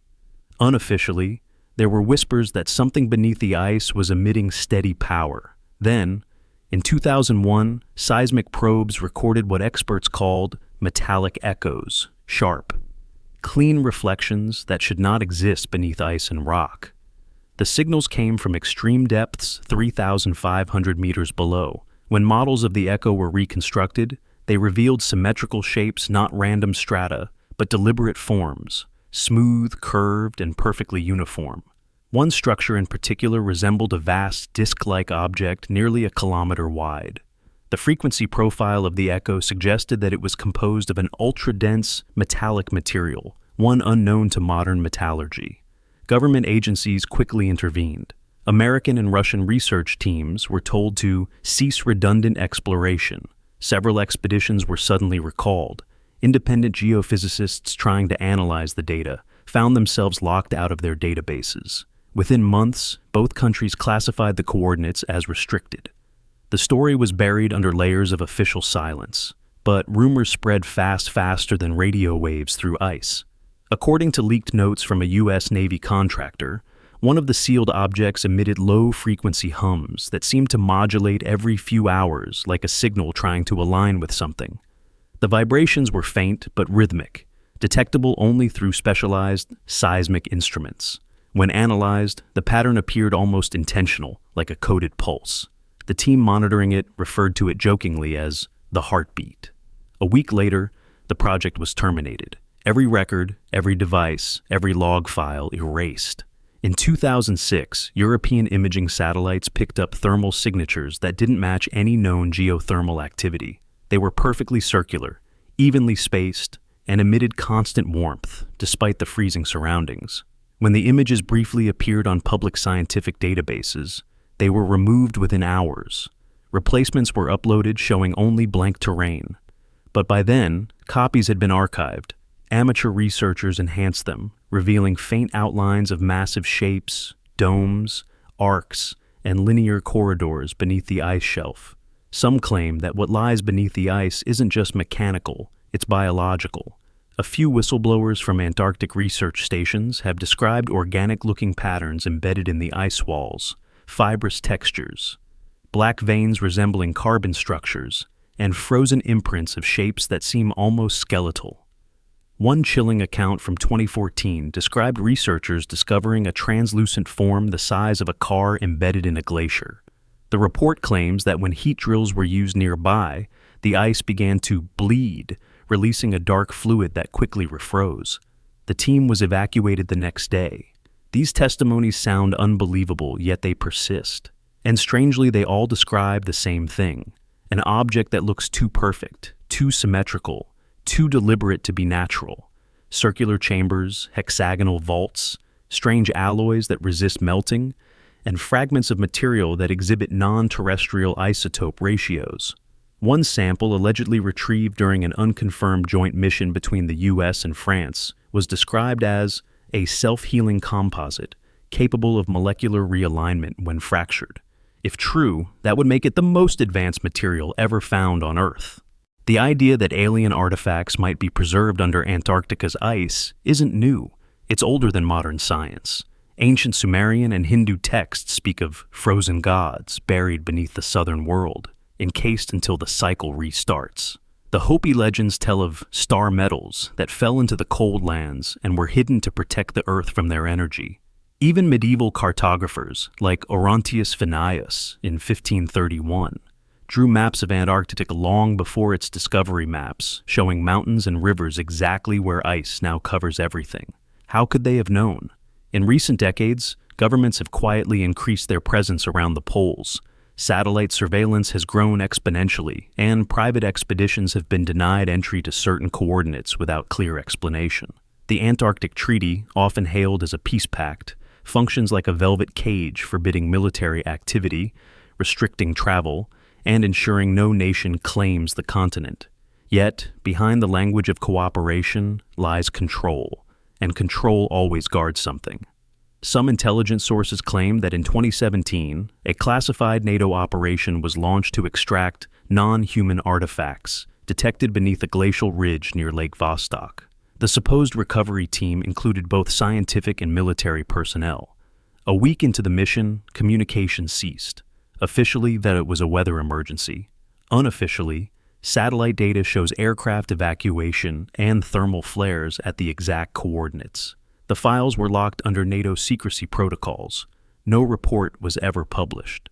A few years later, seismic scans revealed the same location, still emitting rhythmic vibrations. Whatever was down there hadn't been removed, or perhaps couldn't be. The tremors pulsed with such precision that one researcher called them a language of pressure.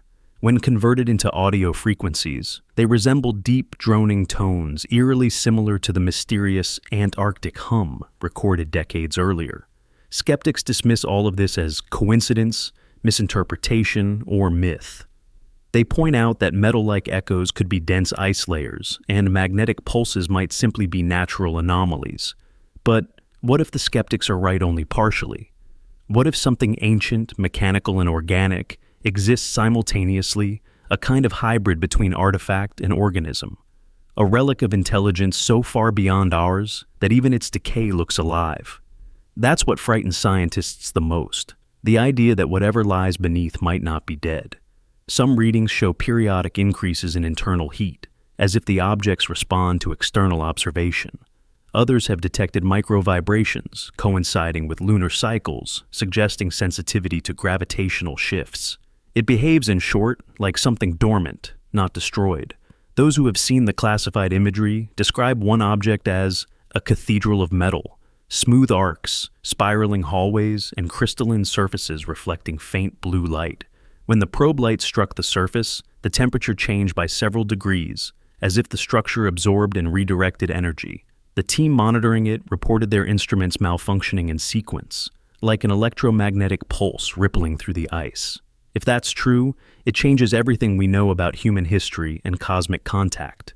Because the ice of Antarctica has preserved not only climate records and ancient bacteria, it may have preserved evidence that Earth has been visited, perhaps even used, long before recorded civilization began. Some theorists propose that the artifacts beneath the ice were never alien spacecraft at all, but ancient technology from a previous epoch of humanity, one so advanced it appears alien to us. If the myths of Atlantis, Lemuria, or the Vedic Vimanas hold any truth, their remnants could now lie frozen, misinterpreted as extraterrestrial. But whether built by humans or others, the outcome is the same: a discovery that humanity is not the beginning, but the continuation of something larger. Governments remain silent because silence is safer than explanation. To admit the existence of a preserved non-human artifact beneath the planet's last untouched continent would unravel not just science, but identity. Religion, power, and history would fracture overnight. The world isn't ready to know what came before it or what may still be beneath it. Every once in a while, satellite images leak. Grainy, pixelated, blurred by whiteout glare. Yet sometimes, within those distortions, you can see faint geometry domes, lines, and shadows too symmetrical to dismiss. The watchers see us watching. Maybe that's why we're not allowed to look anymore. The whispers say the ice is thinning faster over certain coordinates, as if something beneath is warming itself awake. If that's true, the secret may not stay buried for long.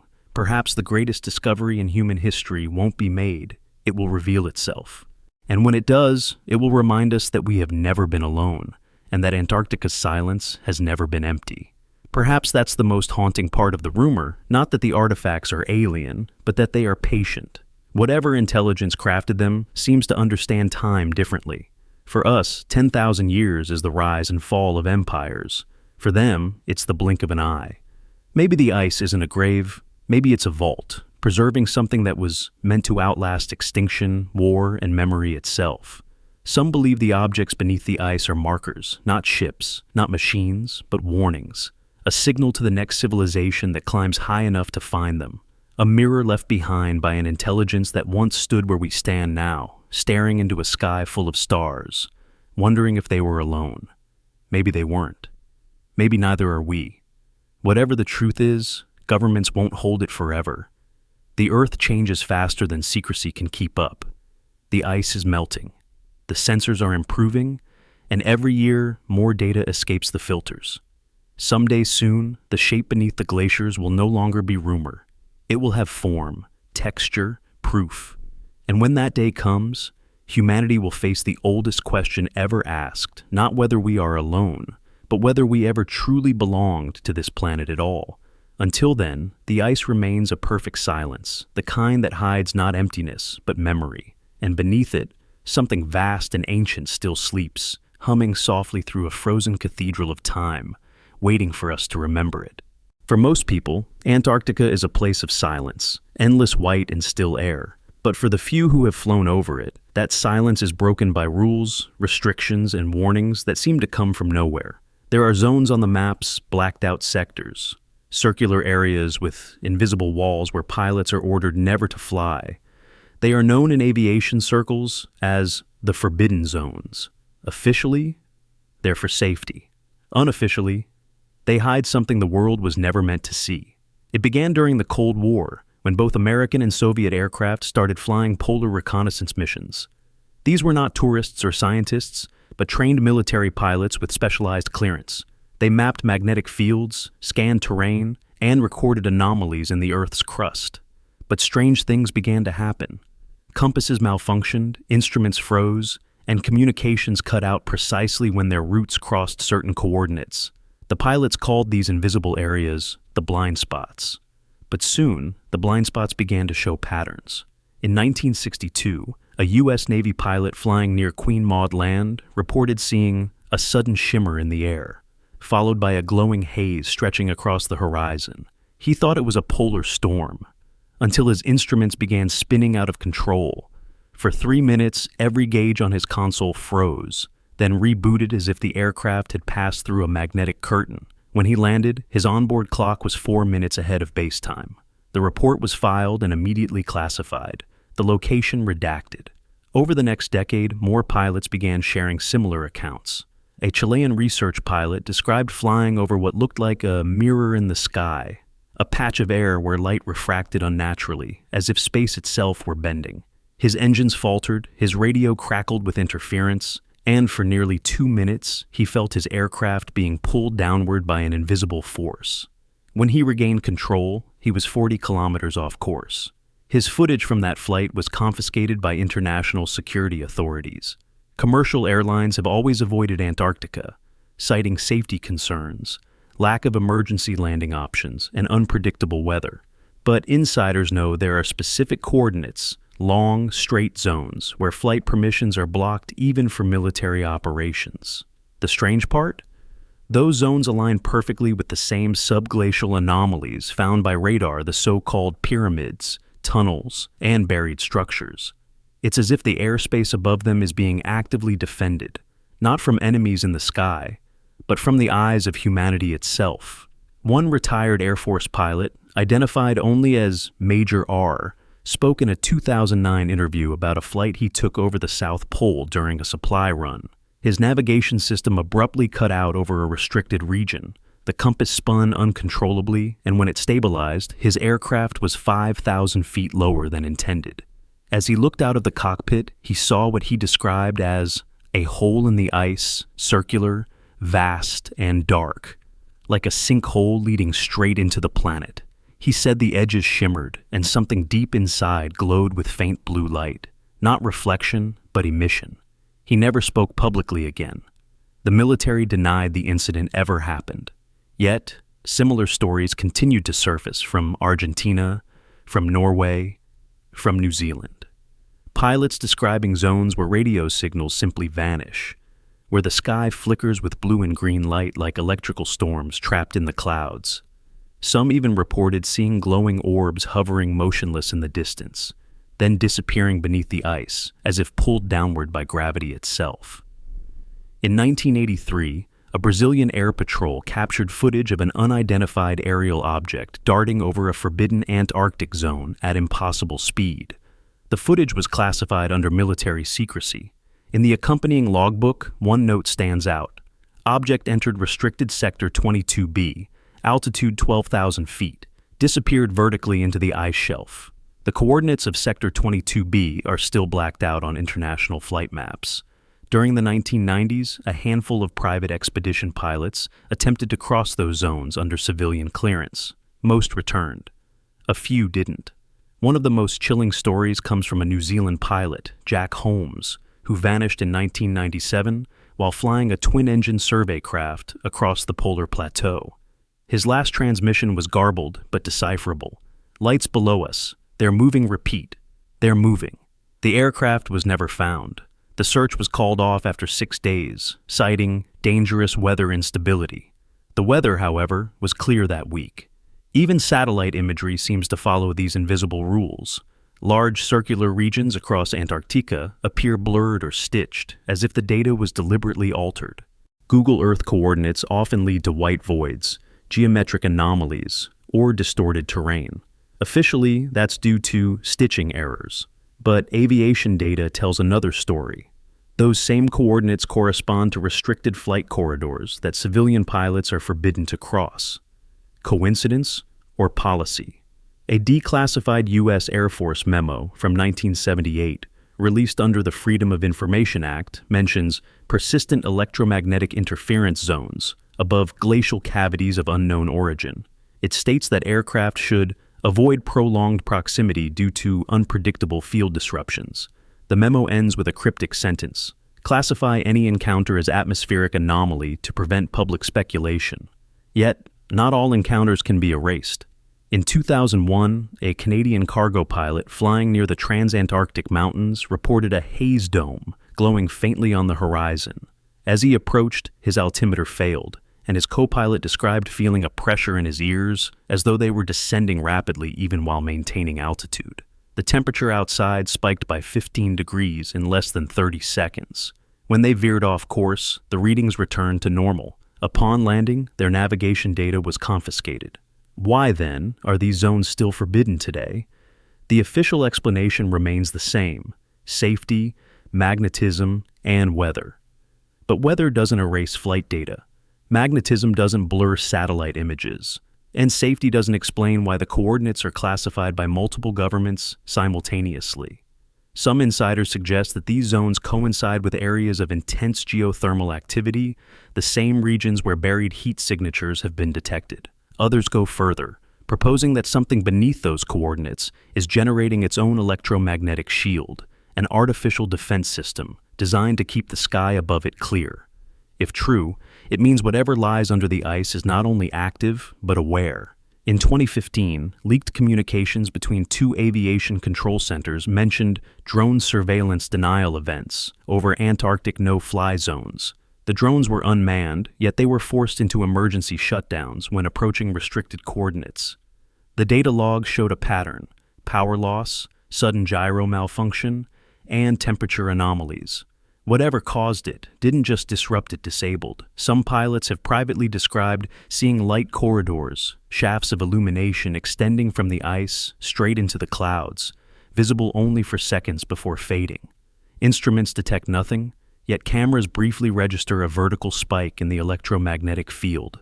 It's as if the Earth itself is projecting light into the atmosphere or communicating with something above. The few who've broken silence about their experiences describe the same feeling, an overwhelming sense of being watched. They talk about the air thickening, the static on their skin, the pressure in their ears. One pilot compared it to flying over a giant sleeping creature and knowing you've disturbed it. Another said the silence over those zones is too quiet, like sound gets swallowed. There are even older stories predating satellites and radar. Early explorers in the 1930s wrote about sky fires and singing air above certain Antarctic valleys. They described compasses that spun, dogs that refused to move, and strange halos of light that hovered without source. When modern scientists later mapped those same regions, they corresponded almost perfectly to today's restricted flight sectors. What if the no-fly zones aren't about what's in the air, but what's under it? If radar anomalies, buried heat sources, and strange geometries lie beneath those coordinates, then the airspace restrictions make sense. Perhaps these are containment fields, atmospheric boundaries designed to prevent interference, detection, or access. Invisible domes protecting something ancient, mechanical, or alive. There's another, darker theory, that the no-fly zones aren't for our protection, but theirs. That whatever lies beneath doesn't want to be disturbed.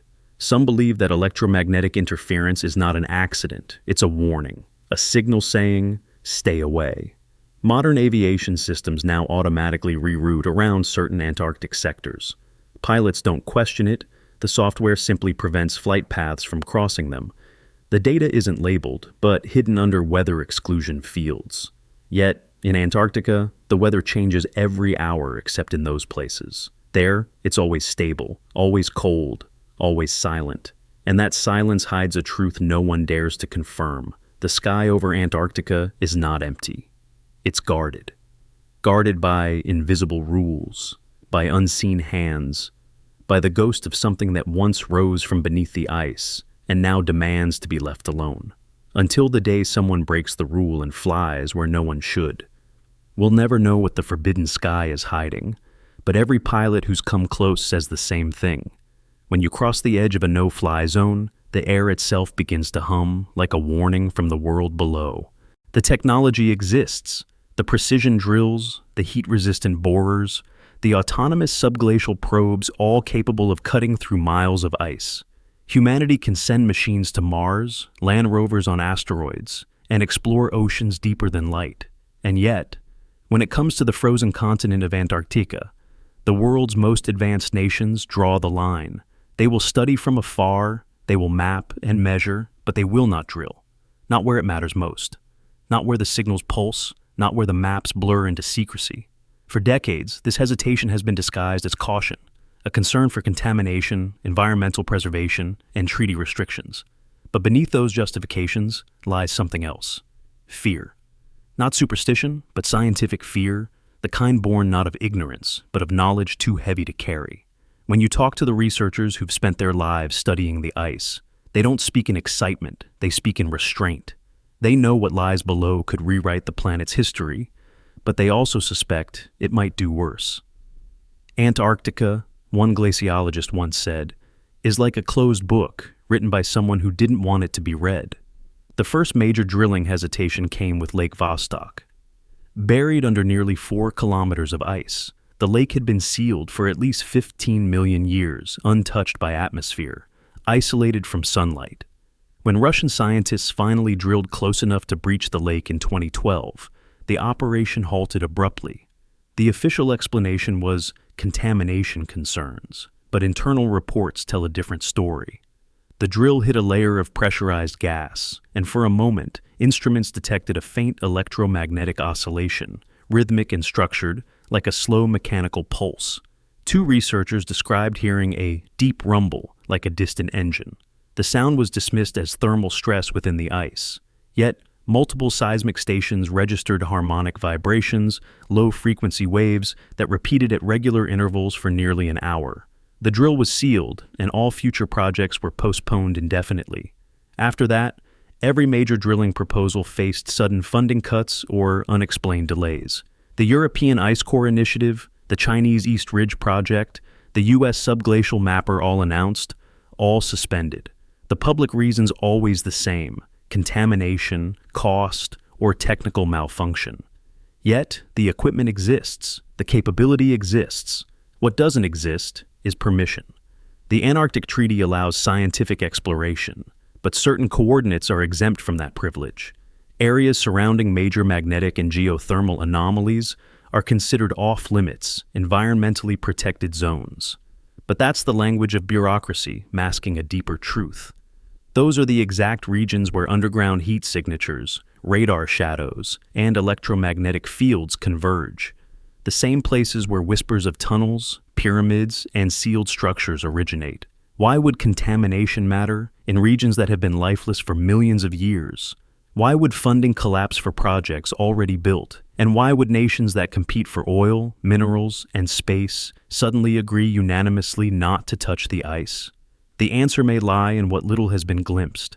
Every attempt to penetrate deep glacial caverns ends the same way: strange readings, strange sounds, and sudden shutdowns. In 2016, a French probe designed to melt through ice layers beneath Dome C stopped transmitting data after reaching 3,700 meters. Its final readings showed the temperature below suddenly rising by nearly 40 degrees too high for natural geothermal gradients. The sensors melted before any image could be transmitted. A year later, a Japanese team attempted a similar experiment using laser spectrometry. They withdrew after detecting anomalous gas composition, methane mixed with xenon and trace elements not known to occur naturally together. When asked for clarification, the project lead said only one sentence before resigning: "It's like the ice is breathing." Scientists are trained to be skeptical, but skepticism collapses when patterns repeat across borders, technologies, and decades. Every time humanity tries to drill beneath the oldest, deepest sections of Antarctica, something, whether mechanical, geological, or otherwise, intervenes. Machines break, signals scramble. Even the ice itself resists penetration. Drills freeze solid despite thermal insulation, bits snap, and pressure levels spike without reason. In classified memos obtained by investigative journalists, one recurring phrase appears across multiple agencies: unidentified subglacial resonance.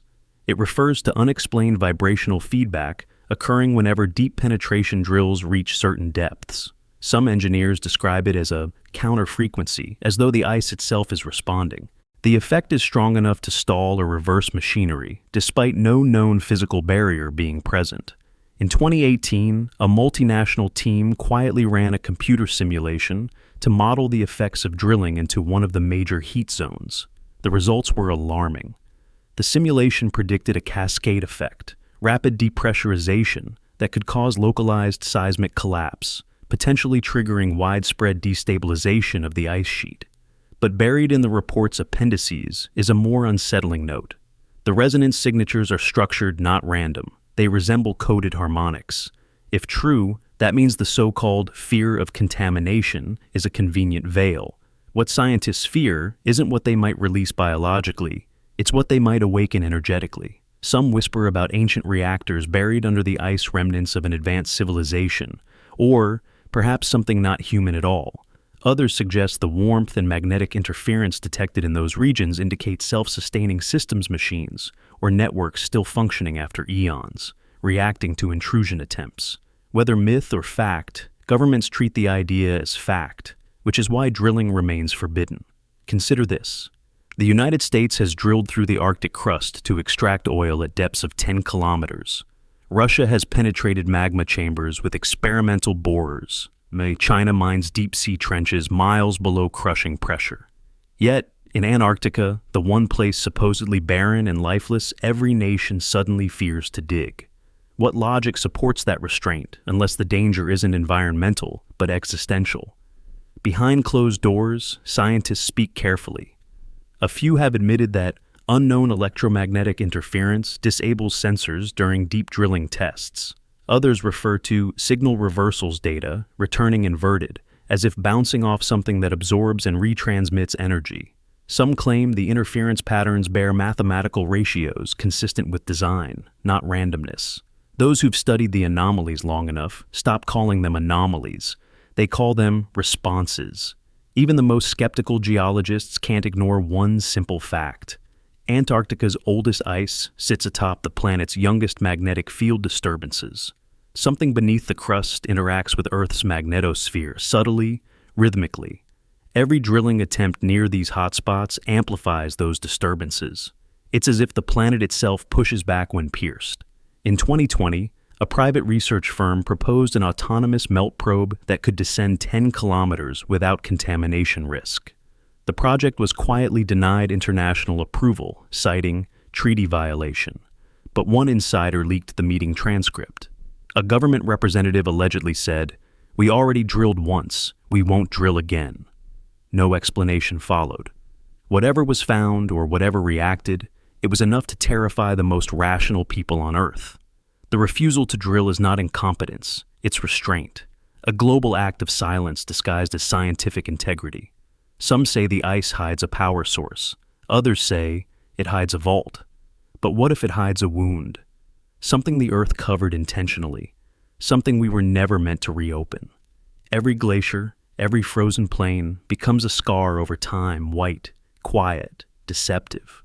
Maybe the real reason we don't drill is because the planet remembers what happens when we do. There's a kind of reverence in their refusal, as if the act of drilling would be sacrilege, a violation of something sacred that sleeps beneath the ice. Many of these scientists are not religious, yet their words often sound like prayers. They talk about the integrity of the layers, about letting the Earth speak for itself. But sometimes, reverence is just fear wearing a lab coat. They aren't preserving the planet, they're obeying it. Some leaked recordings from internal research meetings reveal something even more haunting: hesitation in the voices of those who've seen the classified data. One researcher whispers, "We heard it again." The tone. Another responds quietly, "Then seal the borehole." A long pause follows, not of disbelief but of recognition. Whatever that tone was, it wasn't the sound of machinery. It was something deeper, like the planet exhaling. There are myths that say the gods who created the world hid their unfinished work beneath the coldest places, freezing them so that future civilizations could never find them. Whether those myths were metaphor or memory, the scientists now stand at the threshold of that same secret. The line between curiosity and catastrophe has never been thinner. Every new technology brings the same temptation: to see, to touch, to know. But in Antarctica, knowing may not be progress, it may be punishment. What if the warnings aren't myths, but mechanisms? What if the ice is more than frozen water? What if it's a lock? The refusal to drill then becomes the last act of collective wisdom in a world addicted to discovery. For once, humanity stands before the unknown and chooses restraint over conquest. That silence is not weakness, it's respect. A respect born of something deeper than fear instinct. The same instinct that stops a diver from descending too deep, or a wanderer from entering a cave that breathes. Somewhere beneath those miles of frozen history, something waits, not sleeping, not dead, just silent. Maybe it's a machine, maybe a city, maybe a memory left by those who came before. Or maybe it's the planet's own heart, still beating slowly in the dark. And perhaps, for now, that's all the answer we need. So, the scientists watch the ice from afar, pretending that their restraint is virtue. But at night, in the quiet hum of their research stations, they still hear it, that faint, impossible pulse echoing from below. The Earth reminding them, in its oldest language, why some doors should never be opened. They say ice is silent, but every scientist who stood alone on the Antarctic plateau knows that's a lie. The wind howls, the ground shifts, and deep beneath your boots, there's always a faint vibration, like the pulse of something dreaming under the surface. It doesn't move fast. It doesn't need to, because time itself moves differently in the cold. And that's what terrifies the people who know what's buried there, the thought that the ice might not just be preserving the past, it might be keeping something asleep. The question is no longer whether technology can reach what lies below. It's whether humanity should. Because drilling into the Antarctic crust isn't just an act of exploration, it's an intrusion into the oldest tomb on Earth. A tomb that may not be empty. Every major research nation has flirted with the idea, to pierce the frozen miles and see what waits beneath. But behind every proposal, there's a whisper that stops it: not politics, not treaties, but dread. The kind that comes when the data begins to feel alive. During the 1990s, seismic probes studying the ice below Lake Vostok picked up what sounded like movement. Slow, heavy, rhythmic, not tectonic, not thermal, organic. When the readings were run through analysis software, they formed patterns eerily similar to biological respiration, like something large, trapped, exhaling once every few minutes. The scientists who reviewed the results were told to destroy the data. They didn't argue. In 2012, when the first Russian drill came dangerously close to the subglacial lake, the temperature around the borehole spiked by 20 degrees in less than an hour. Ice began melting faster than expected, as if heat were rising from below. Instruments recorded vibrations resembling a heartbeat. One researcher described the sensation of standing above it as feeling watched by the ground. When the drill was sealed, that vibration stopped. But for the next 3 days, seismographs across the region detected faint harmonic waves traveling outward through the crust as though something had stirred, then settled again. Some dismissed it as pressure release, others weren't so sure.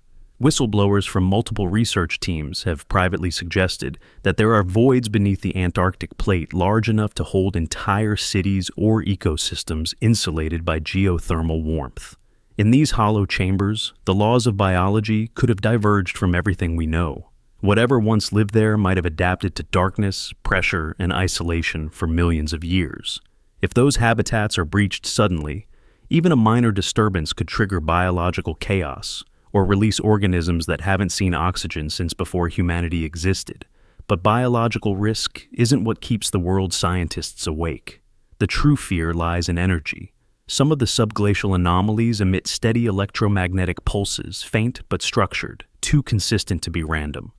They repeat every few hours, synchronized across hundreds of kilometers.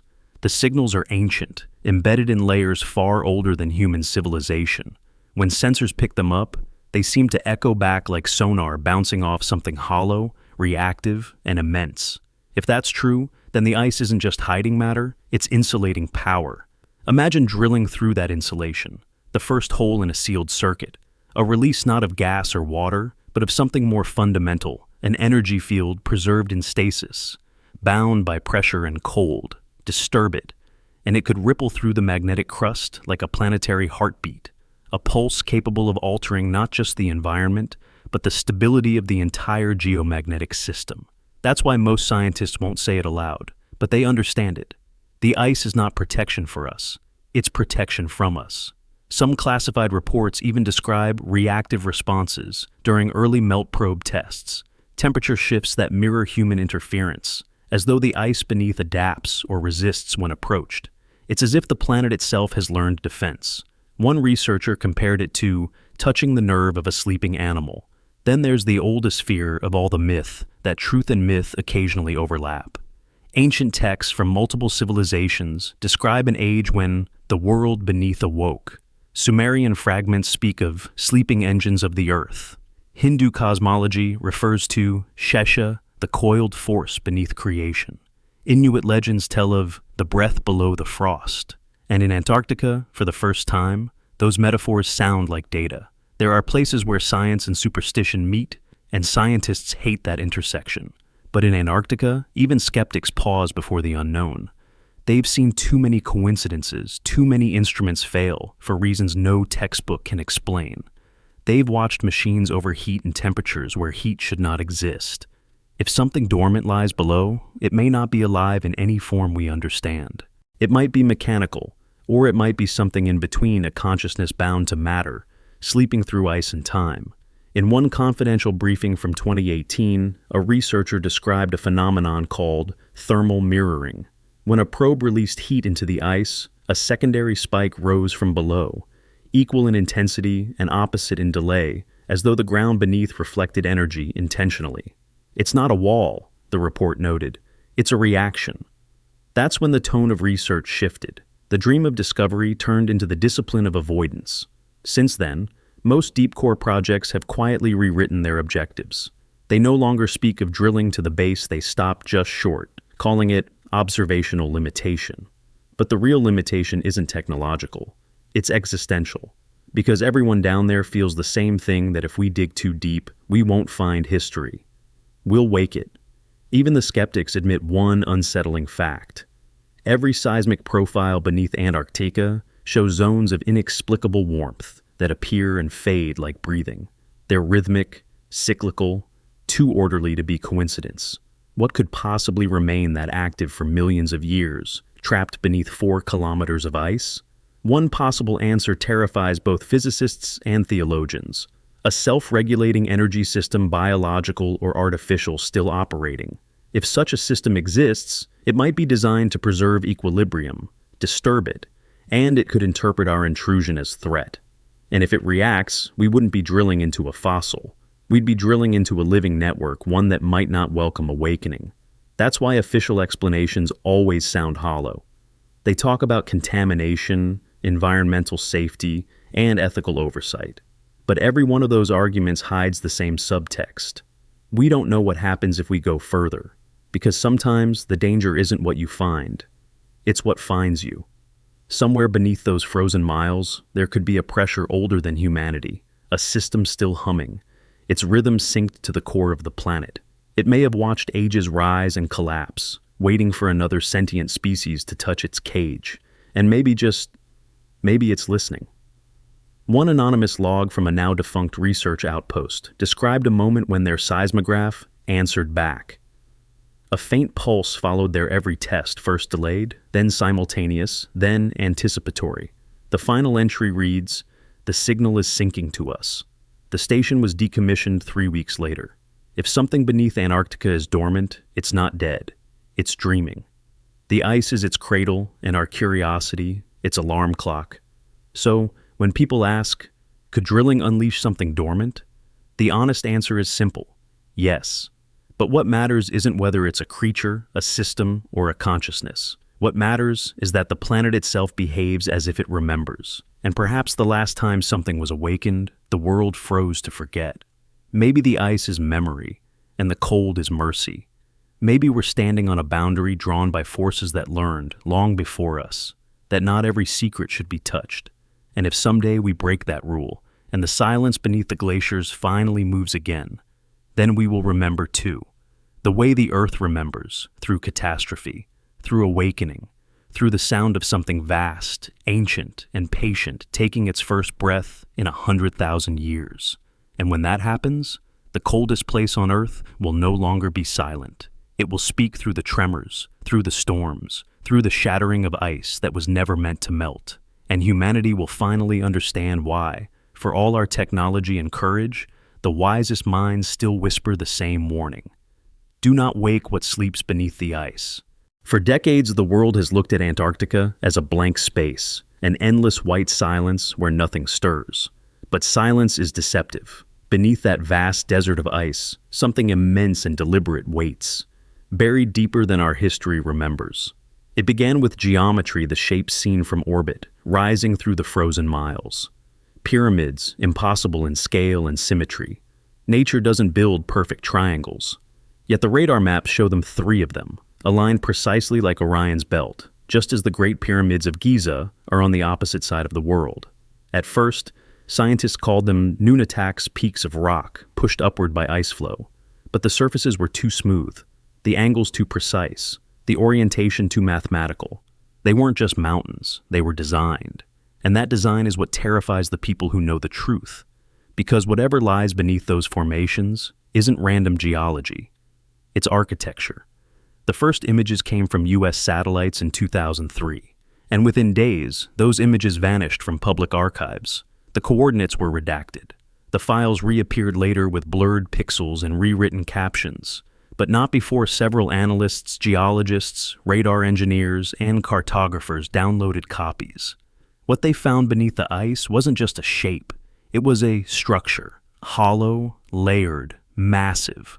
The interior reflections from radar scans showed stair-like terraces descending deep below the surface, and at the core, a circular cavity nearly 200 meters wide, emitting residual heat far above the surrounding temperature. It wasn't magma. It wasn't geothermal. It was something generating warmth, without fuel, a self-sustaining energy signature older than the ice itself. Then came the magnetic anomalies. Instruments began to flicker near the pyramid sites. Compasses spun, electrical systems failed, and satellite transmissions distorted into rhythmic static. When the data was analyzed, that static formed repeating patterns identical in timing to the mysterious pulses recorded at Lake Vostok and the warm tunnels hundreds of kilometers away. Somehow, every anomaly across the continent shared the same frequency, as if all of them were part of a single network sleeping beneath the ice. That's when the world's most powerful governments intervened. Research teams were recalled, documents sealed, and satellite access rerouted. Officially, they said it was about safety and logistics. Unofficially, a new level of classification was created, not military, not political, but planetary. Because what the scans revealed next could not be explained. Deep below the pyramids, under kilometers of solid ice, are chambers that resonate as if hollow spaces built to channel sound or energy. Their alignment with Earth's magnetic poles is too perfect to be coincidence.